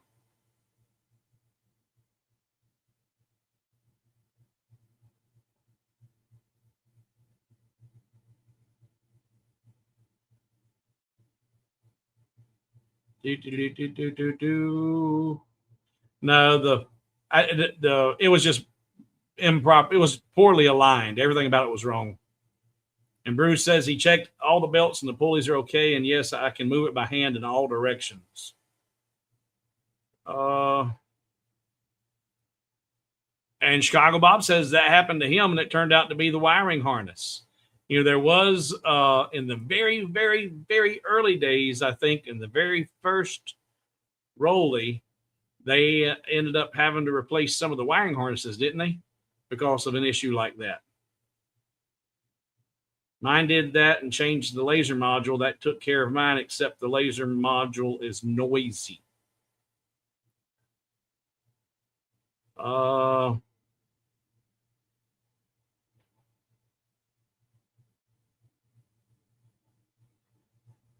And Bill's asking about power supply. It should be a generic power. You want to make sure your output is the same, because I guess that you've got different power outputs. And Chris says the shuttering movement could be a failing stepper motor. All right, so let's grab this off here and try it again.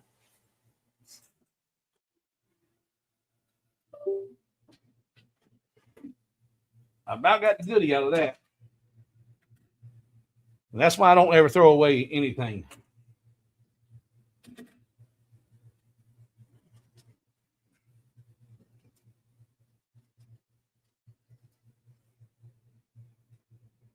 All right.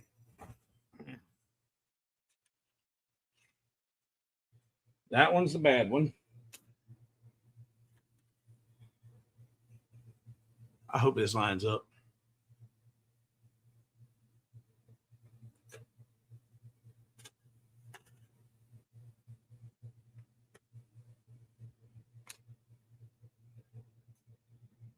It lines up, but boy, is it tight.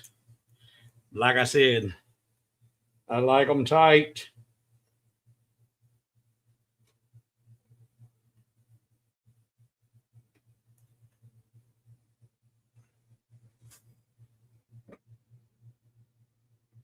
I buried my little rubber.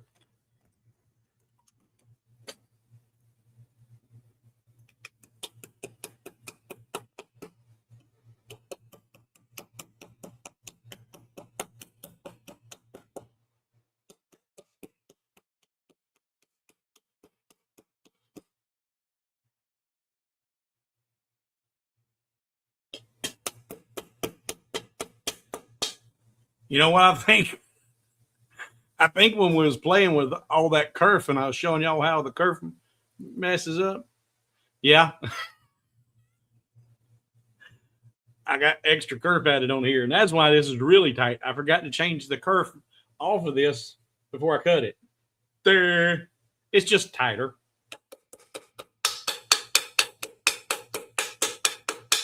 Which just means it ain't never coming apart.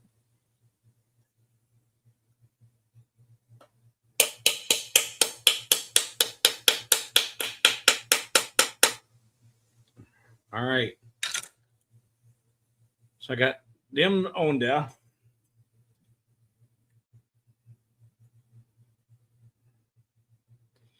With those like that, and you got tabs sticking out here, and this elongated base is essentially a long tab. Those have just got to go in those slots. So it should be a simple line that up and slide it in. That makes assembly really, really quick and easy doing it like that. Initially, I didn't do that. Initially, I had a bunch of slots across the bottom, and I said, you know, I don't need all that. So now that lined up. Get the side. There we go. That's in. And come on. This is the one that's got the kerf on it. There we go. Snap, snap, snap. All right, so now it's pretty much like what you would expect to see with the slots and tabs. But with these pieces, a little bitty trim.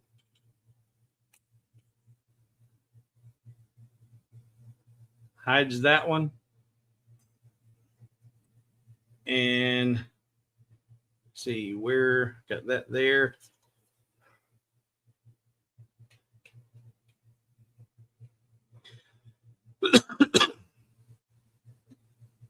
And I haven't glued any of this up yet because I got to clean these up. But yeah, I'm liking this. I'm liking this a lot. I like you. I like the idea of hiding all those slots and tabs.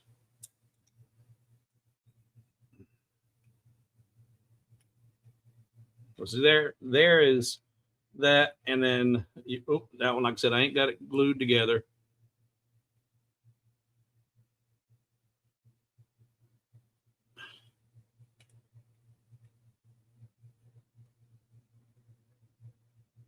There.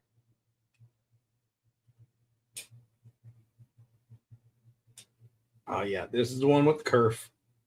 It's tight.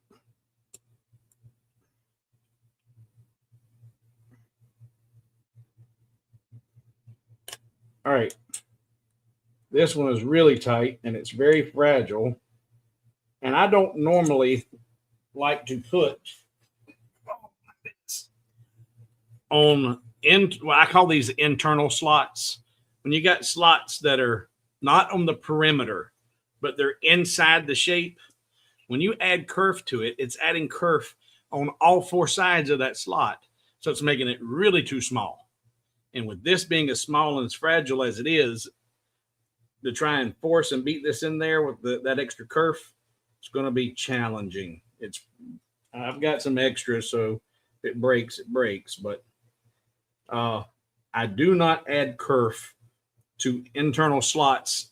And if I do, I only add half of my perfect kerf.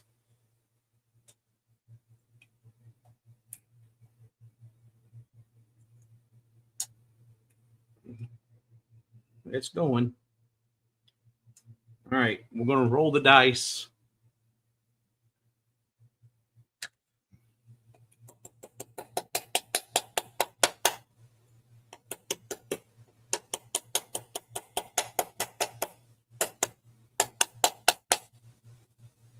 Ain't coming back out. They don't need no glue.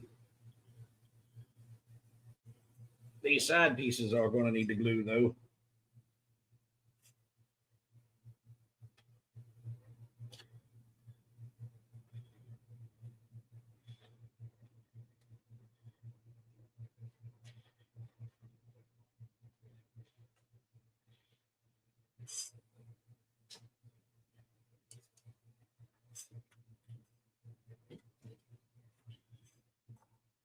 And right now, these are nasty because I haven't wiped and cleaned all the soot off of them.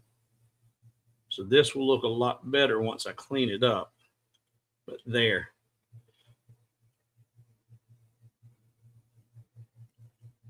You've got the sides that come out and they're a little proud.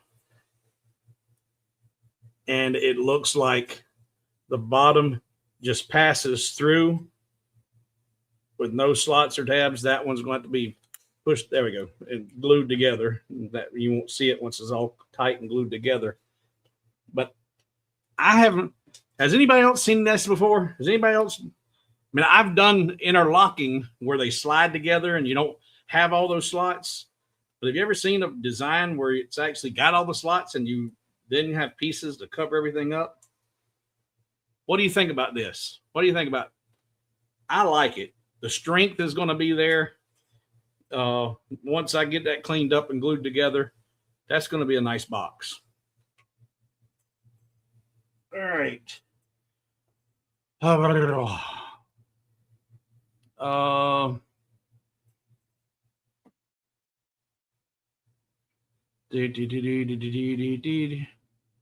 Let's see here.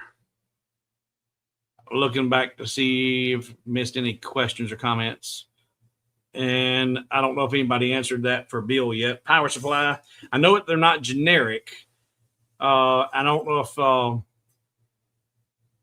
if they're all the exact. I'm sure they're probably not all the exact same for every laser, but probably a lot of them overlap. I don't know if Rolly still has any power supplies available.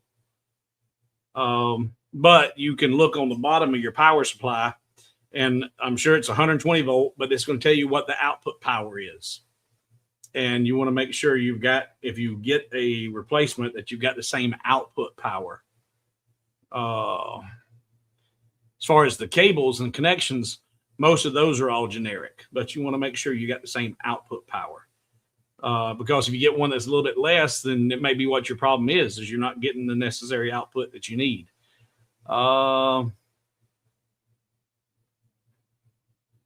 Let's see here.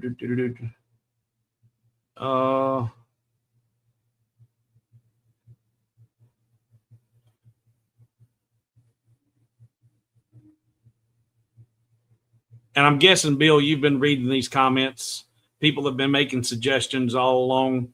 If you and with me having these turned on and you having the comments down in the bottom of the screen, you can go back and watch the replay and look at any of these comments and suggestions if you missed any of them. All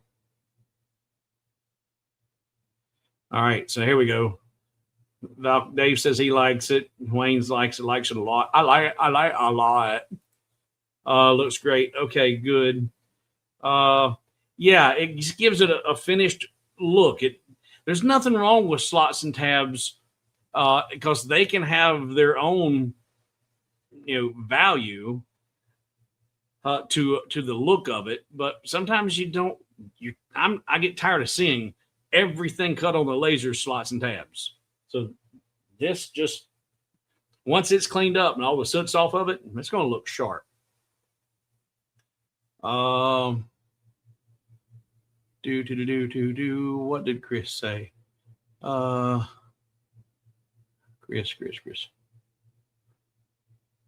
One of the disadvantages of an enclosed laser is the amount of work to replace some of the parts.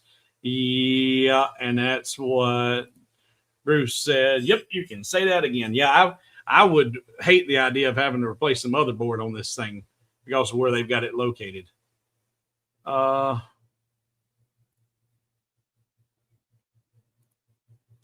Jared says he has never been a fan of seeing the tabs. Like I said, sometimes they're fine, but yeah, I like to see it a little bit more. I love it. I hate gluing. Well, I'm gonna have to glue this up because I did not get the kerf right on all of the pieces. Some of them are too tight, some of them are just right. And here's the thing about doing kerf.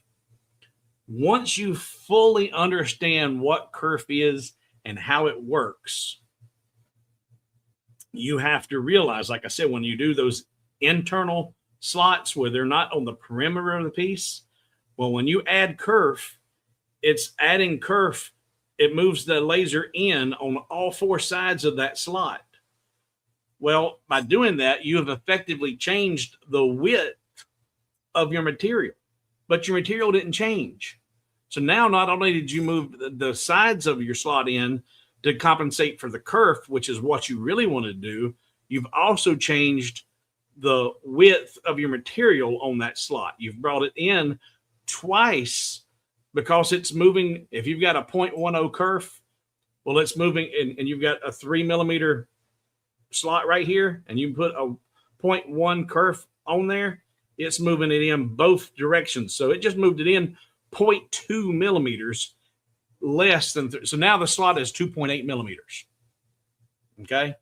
So a 3 millimeter slot on an internal slot with a plus 0.1 inward kerf just change that slot to a 2.8 millimeter kerf or 2.8 millimeter slot.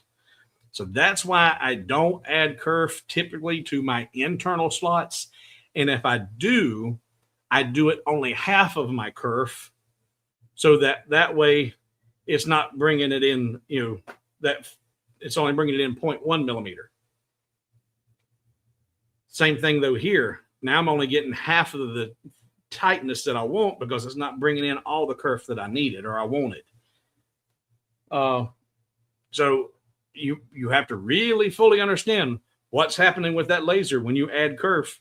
And what I will do a lot of times is if I have a design like this, let's go over here. And I did not, let's put this on 0 kerf because that's why that got so tight on me. Now,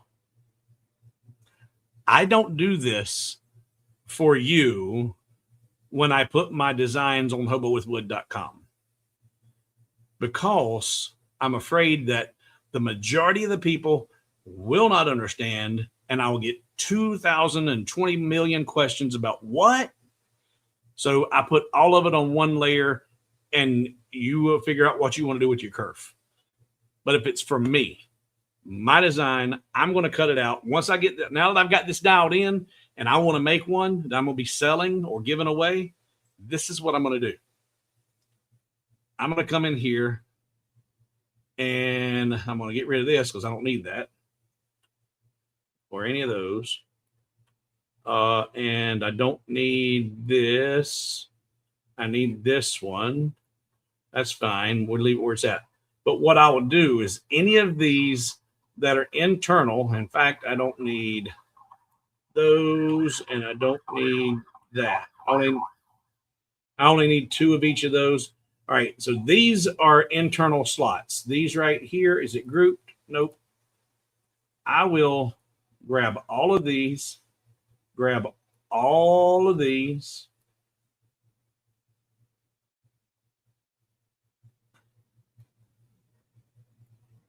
Those are grouped. All right. Put those on a blue layer. Put that on a line. And let's ungroup.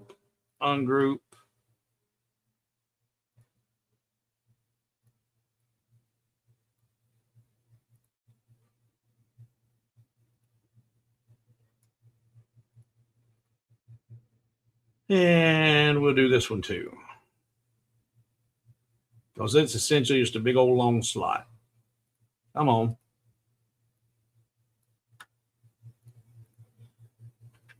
Now, those are my internal slots.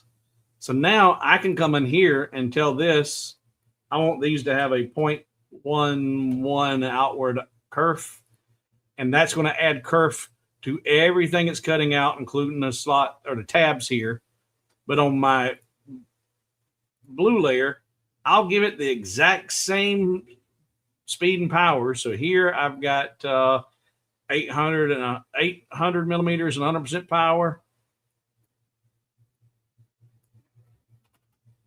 And 5 passes. So those 2 layers are essentially identical, except this one will have no kerf on it. So now I can get my tight kerf on those external slots and tabs, but I won't have to fight it on my internal pieces. So if you get pieces like this, even if they're my designs and you see they're all on one layer and you like adding kerf, if you want to make sure you minimize the headaches you have, put all of your internal slots on a different layer and do not add kerf to them. Or if you do, add only half of your kerf. And you'll have a whole lot less headaches trying to put stuff together. Okay.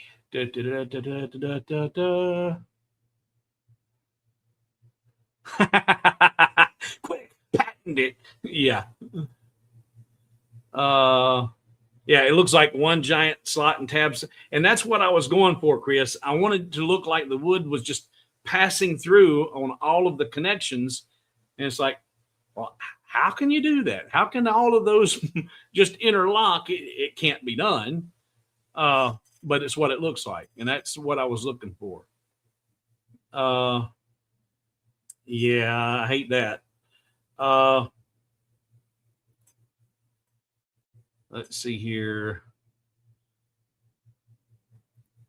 A couple of times I had a break. I had to break out the sandpaper because the kerf got too tight. Yeah. And I don't mind doing that. And I will on occasion, if it, because there's always exceptions to the rules. I don't always do what I just showed you. Sometimes I will have the kerf added to the internal slots, and that gives me the side fit tightness that I want. And now though it's gotten too fat to fit in, well, then you just take a little bit of sandpaper on those and you just very lightly feather them down. So you taper those slots and they'll just, they go in now that you're good and tight again too. You just have to realize what's happening when that kerf is added to know what you need to modify with the sandpaper. But yeah, that works. Remember, x-axis kerf will be different to y-axis kerf unless you use a 45-degree. Well, yes, you're absolutely right. And you know what? And even this is one thing I am waiting for somebody to see. But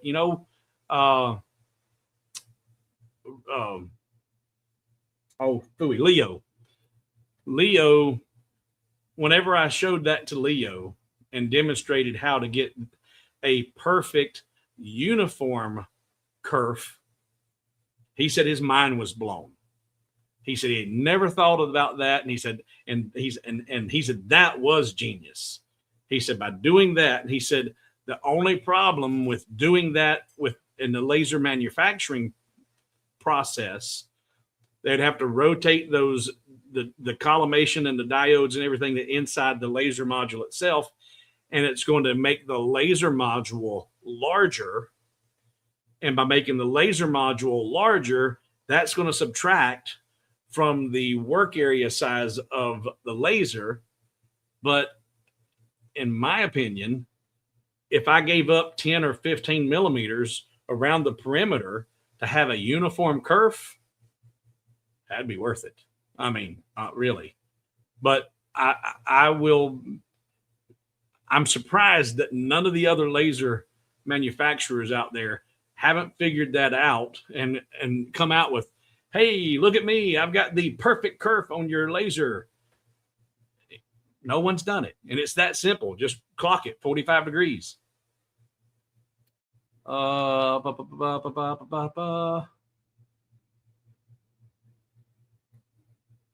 Why? See, you don't need all four of the small. No, because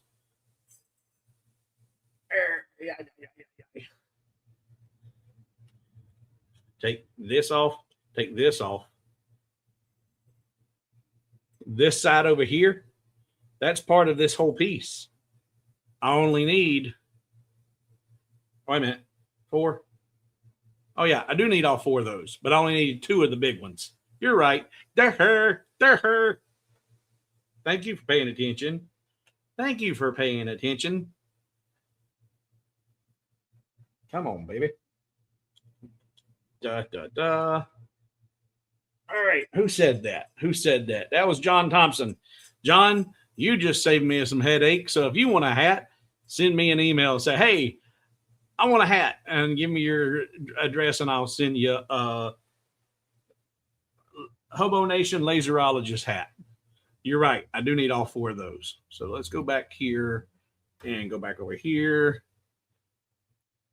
and just duplicate that and move them back up here.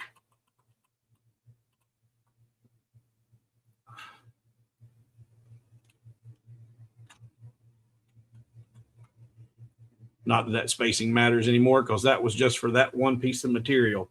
But now let's see if I can do this. This was the material that I had, and it's gone. It's done. I'm going to delete that. I'm going to make sure all of these are grouped again, because if any of you watching now missed my demonstration on the nesting, watch this. This is super, super cool. All right, group. You want to make sure everything that's in the individual pieces is grouped together. And I'm going to group that back. That is grouped. Okay. And those are good. That's good. That's good. I'm going to take all of this, drag it out of the way. I'm going to create my 300 by 300 workpiece. Put that on a toolpath and put it in home position. And now I don't need that. I need 1, 2. I got 4. That's good. That's good. That's good. It's good. And I'm going to select all of this. Now, I do not expect this to go onto one piece of material. I don't expect it to. If it does, I'll be surprised. But I want you to see what happens when it doesn't. So if it does go on to this one piece, I'm going to undo it and change the size of my piece to show you what it will do. Because this is cool. Take that away. So if I just select every bit of this now, and I tell it to quick nest this together with a 1 millimeter padding, quick nest, okay, it all fit. So all of that can be cut out of one piece of 300 by 300. But let's do this. I'm going to select this, and I'm going to shrink it down to where I know, actually we'll do it this way. Well, I know it won't all fit on there. So let's move this over here. And let's say you've gone to West Penn Hardwoods and you've bought some hardwood that's 1/4 inch.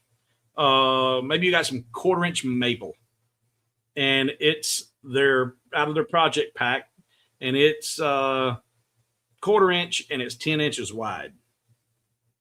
All right. So let's look at this and say the width on it. We're going to put our anchor point there. Let's say the width is 10 inches. Is that more or less? That's less than 10 inches.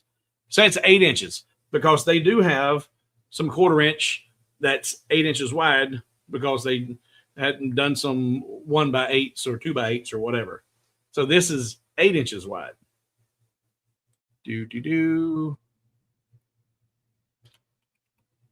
Not that.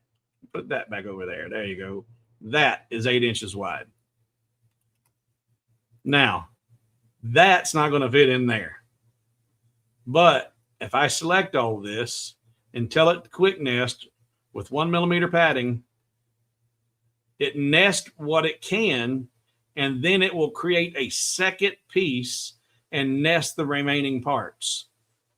And Control Z, take that on down, and let's do this. Let's take it on down to here.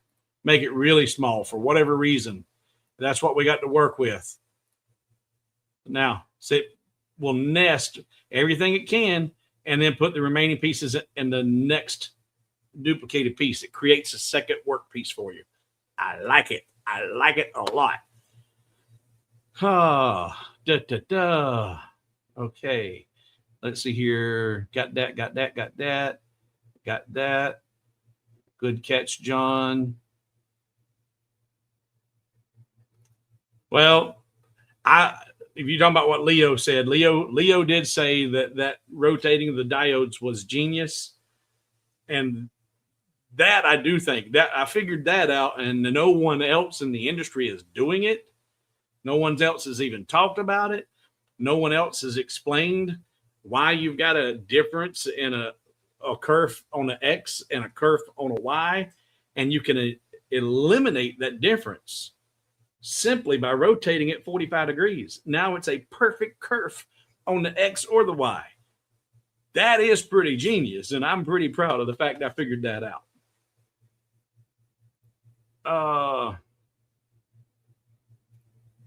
Rotating the diodes will cause massive problems with the curve of the laser output. Ooh, that's a big word. Don't use them words. Which is why it is not done except in high-end lasers. I don't, and see, I'm not a tech guy. I don't understand. I got a flashlight. It's a diode flashlight, but I got a flashlight. I turn it on, it emits a light. If I simply turn it and it emits a light in a different way, how does that affect the operation of?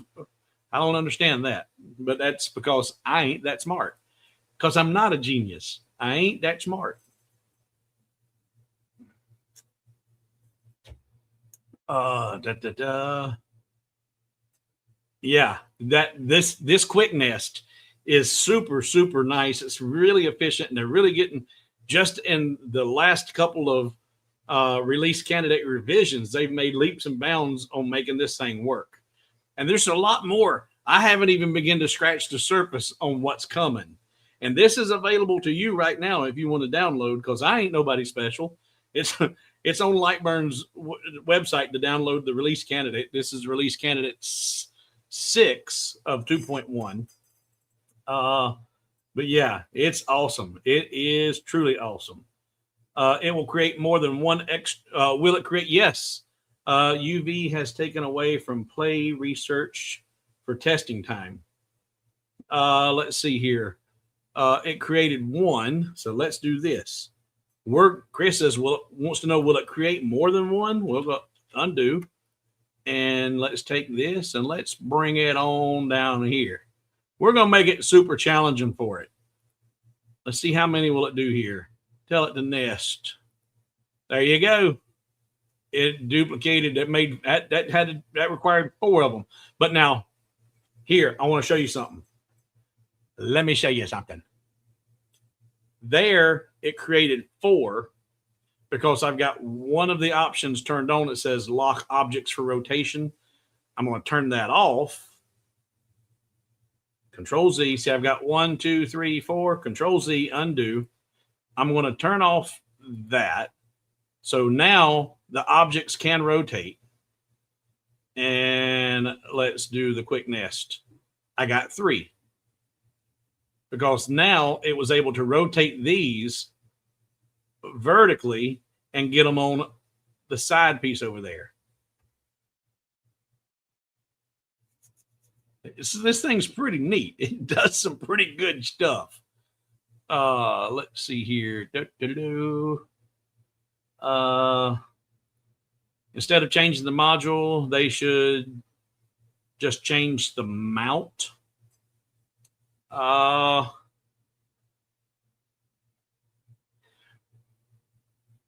hear what you're saying. And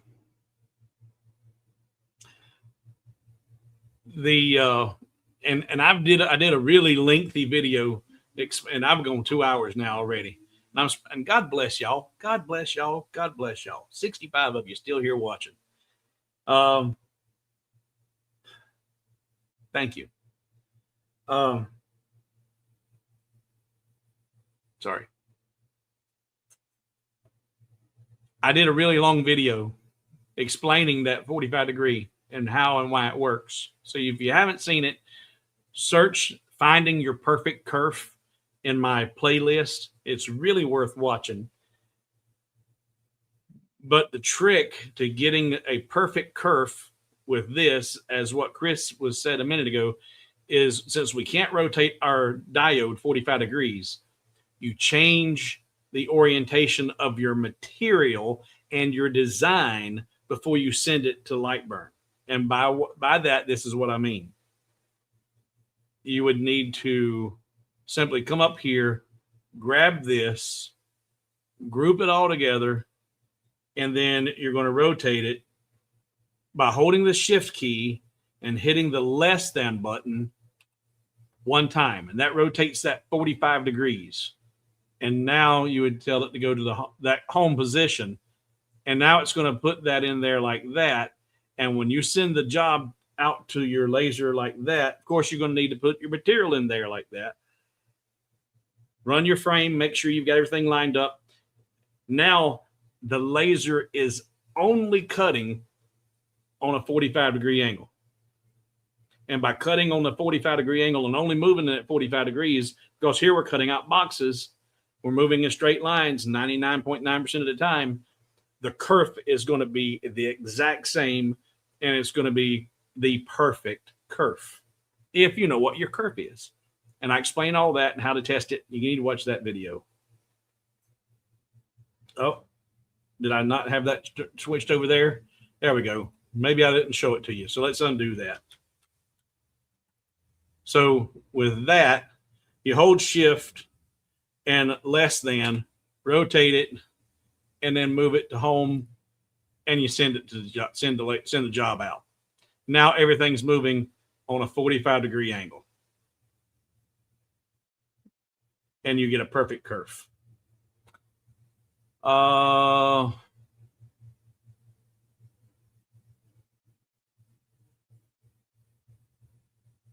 Let's see here. So if using MDF, always turn 45. No worry about wood grain, no kerf problems. Even with doing it doesn't matter if you're using MDF or plywood. The plywood is kind of pretty much the same thing, because the plywood is, depending on what your core is, you've got a Baltic birch outer veneer, but some of your plywood is an MDF core. Some of it's not. Some of it's junk. But you can rotate it on 45 on any of the material and have a perfect kerf that way. Chris says, I just saw a problem with rotation. Those last two would have fit just above the first two in area. So let's go back and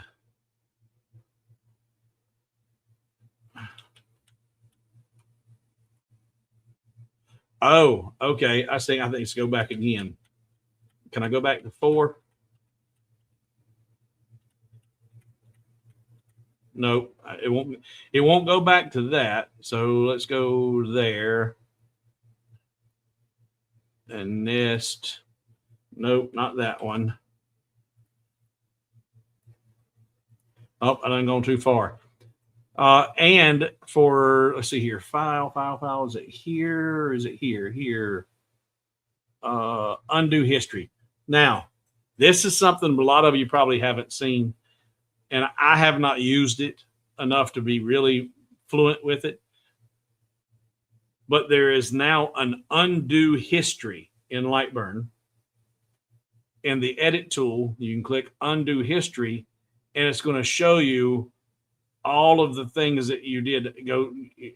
It's going back. I don't know if it goes all the way. I guess it goes all the way back to the beginning of create rectangle. So you can, instead of going undo 10 times, if you know where you wanted to go back, you can just click on it and it'll go right there. But I don't know where it was at.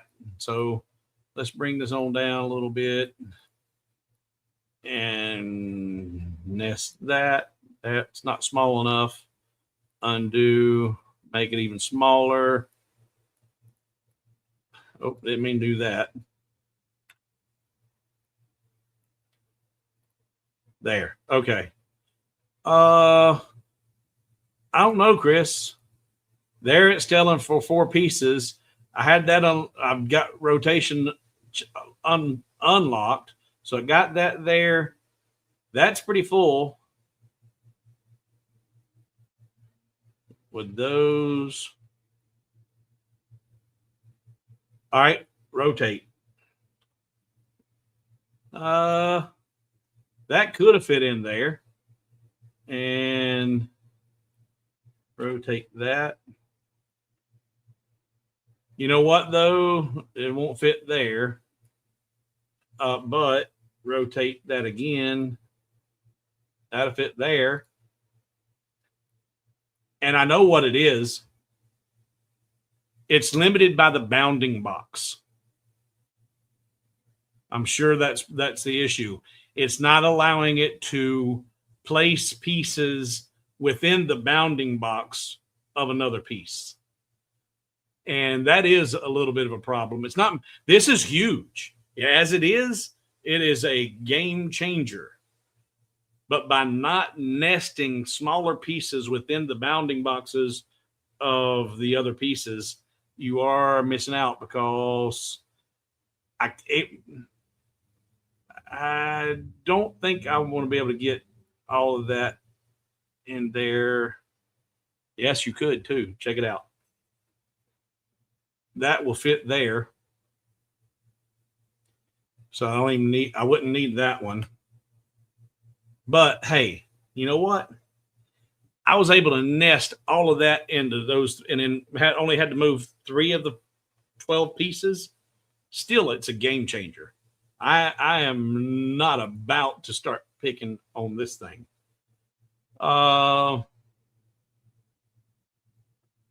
Ooh, Lightburn nest at 45, same result. Now you're going to keep us going. We're going to be here all night. But look, that's a good question. Let's find out. Let's find out. Oh, what happened? Let's see. Control Z. There we go. Let's tell it to be, let's go to our 300 by 300.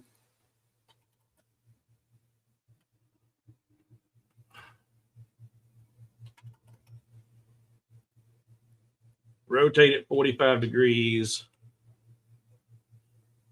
And see, here's the problem with rotating 300 by 300.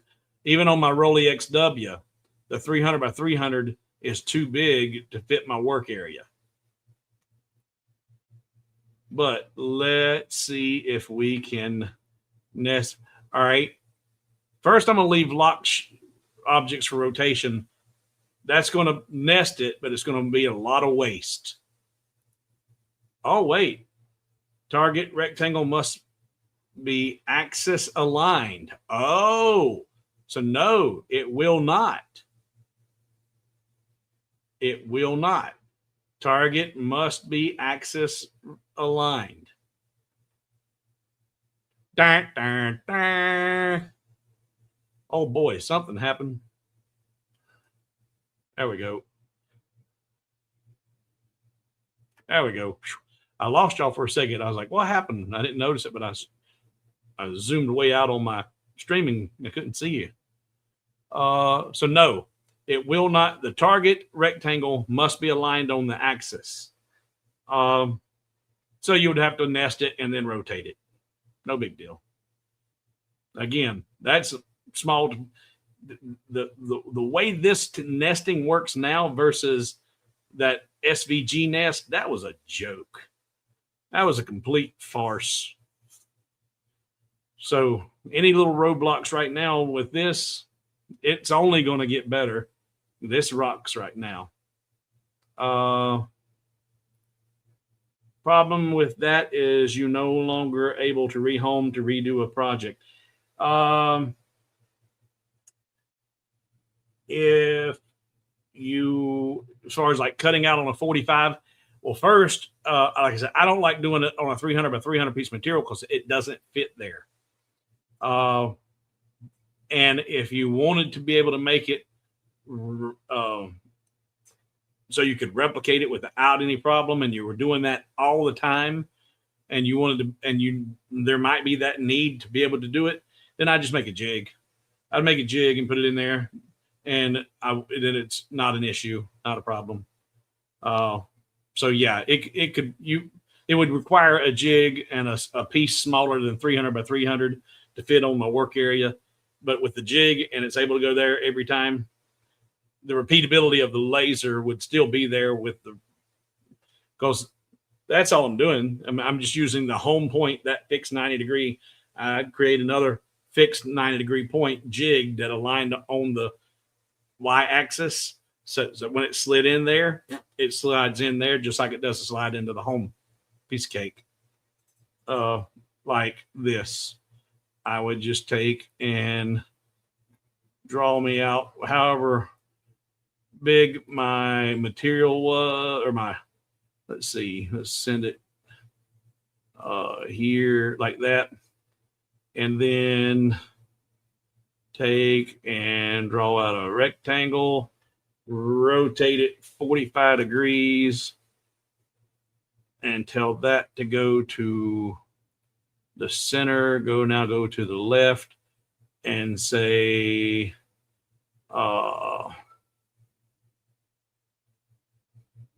I would then, I'd have to change this to a path, show my nodes, and can I do, actually I'll do this right here. I'll grab these two and move them out a little bit. And then just say A, subtract B, put that on a cut path like that, and then go back to node editing.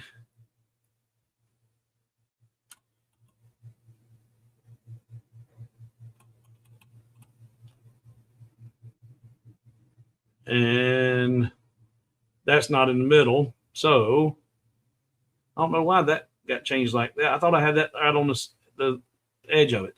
But you see the idea. I would make sure that was centered up in my work area. In fact, right here, do watch this. I'll do M for middle. So there's my middle node. I'll come up here, drag this down, and look for that node. Where you at, baby? Not showing me. I'm close.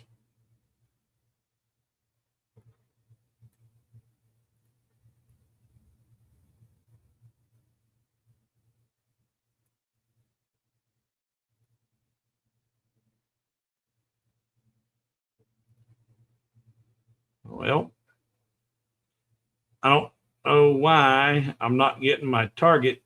You're supposed to have the snap cursor give you that little circle when you get right there. That snapped on. That should be it.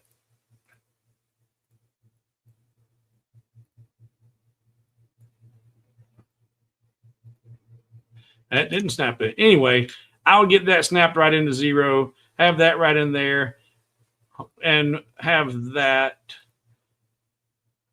in the home position, and then have my piece.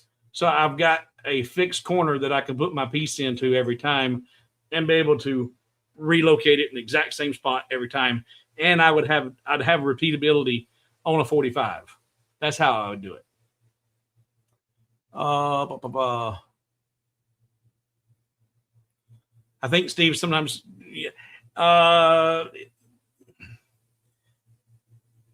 I got what he was saying. And sometimes depending on your grain, like this piece here that I tried to do earlier, and it kept breaking because this area was too thin. My grain's running vertical. Had my grain been running horizontal when I cut it out, that would not be weak point. That wouldn't have been breaking like it did. But if I take that in consideration, I see my grain when I put it on the laser at 45, then I would just compensate for this. Would it need to be there or here? I'd have two choices to help mitigate those breaking and cleavage factors. Let's see. Yeah, not perfect, but it's not far from it, but it's a far cry better than it was. It's not perfect, but it's better than doing it manually from the start, and you can just tweak it. Yep. Questions like this is why how I learned so much about Lightburn.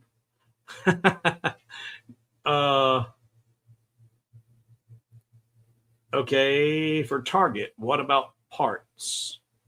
What you talking about, Willis? I don't know what that's about.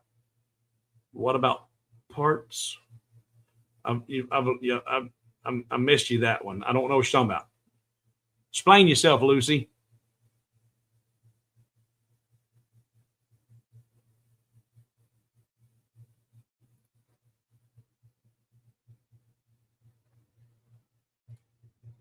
Just find old scrap and cut a 45-degree piece to put in home position.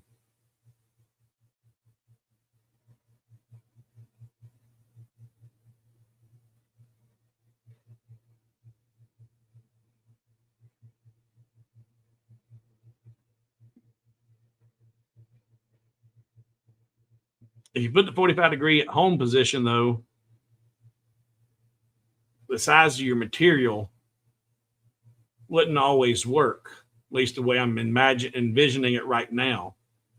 If you had a 45 degree in home, you'd almost have to have a different size 45 degree in home for a variety of sizes of material. At least I'm thinking, because what I'm envisioning from what you're describing, I'm thinking, okay, you want to do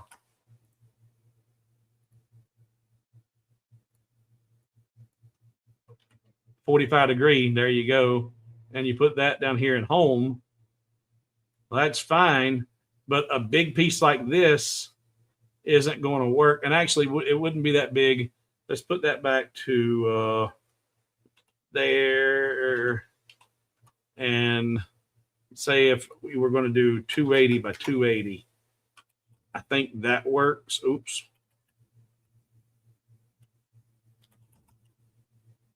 And rotate that. Wrong. Yeah, 280 by 280 will work.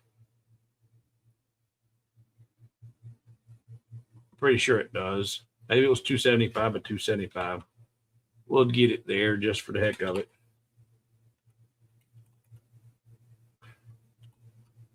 Still there. And if you try to send that to the home position, see, it's nowhere near that. But if you had the 45 here, no matter what size your material is, it would always work. Even if this was change our anchor point to here. No, change our anchor point to here. No matter what size, no, gotta lock your aspect ratio. No matter what size your material was, if your jig was aligning it here, no matter what size it is, that would be a perfect placement every time.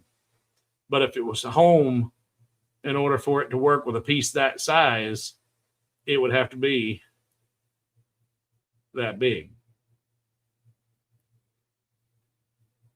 And it still wouldn't give you a point up here to go to.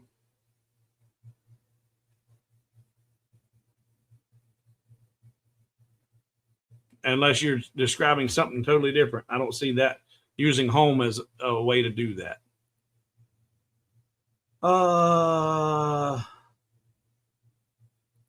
Error for target not aligned. What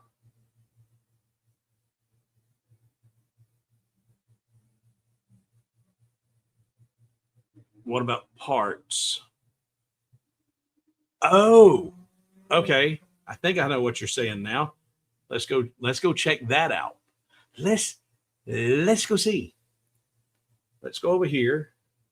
Boys and girls, what I think he's asking is we get rid of all this and we tell this to be, let's put that back to where we know, say 275. And then we rotate it. And I always forget, you got to come down here to rotate it. There we go. So there it is. That's going to be that. Actually, you can't do that. That's got to be there. You wouldn't want to do that. Here, if we rotated this 45 degrees and then nested it, actually, I don't know. Maybe. Let's try this. And actually, this could still be 300 by 300. There. And nest it. We're going to lock it so it don't rotate them. Oh, look at that. There's those bounding boxes that are messing us up there big time.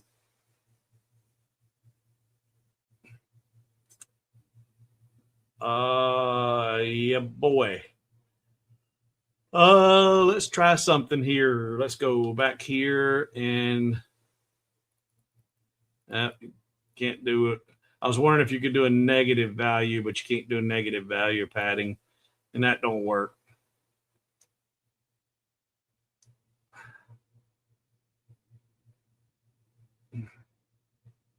But yeah, if you rotated your pieces on your full 300 by 300, then you wouldn't have to rotate your material because it's still going to cut everything on a 45 because that's the way your parts are oriented. But no, it did not work. It did not work. No. Where is that comment? There we go. All right, go away.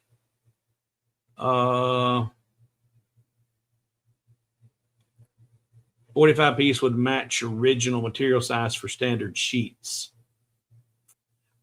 Yeah, if you were using a standard sheet. Yeah. If you had one piece for your standard 300 by 300, then you put that in there. Yes, that would work. But then you'd have to have one for your 12 by 19. You'd have to have different ones for different materials. But having one on the X in the center, that'd be the only one you need, no matter what size your material is. But yes, you're right. There's always another way. I tried zero padding and it didn't work. Welcome to a trip inside my head for finding how things work and break. Yep. Well, that's what I have been doing a little bit with this release candidate 6 2.1. All right, guys, we're 2.5 hours. We're done. I'm done. I've enjoyed tonight. And I can't thank you enough for coming and hanging out. I hope that the conversations you guys have had going back and forth with yourself, you've been able to help each other out. Hope you learned a little something tonight. I will finish dialing this in, get this cleaned up, and actually glued together because there are some pieces that do require some glue here. And once I clean this up and wipe all the soot down, look, see there, it's already falling off over there. Get over there. Oh, I'll just do it on the floor.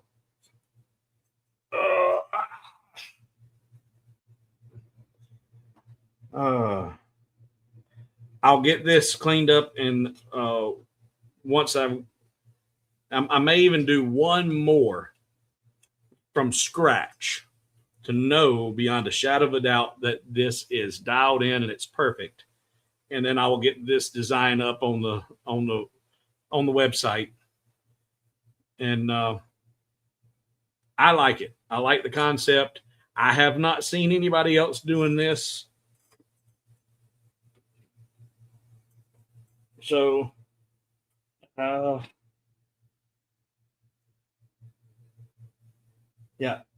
All right.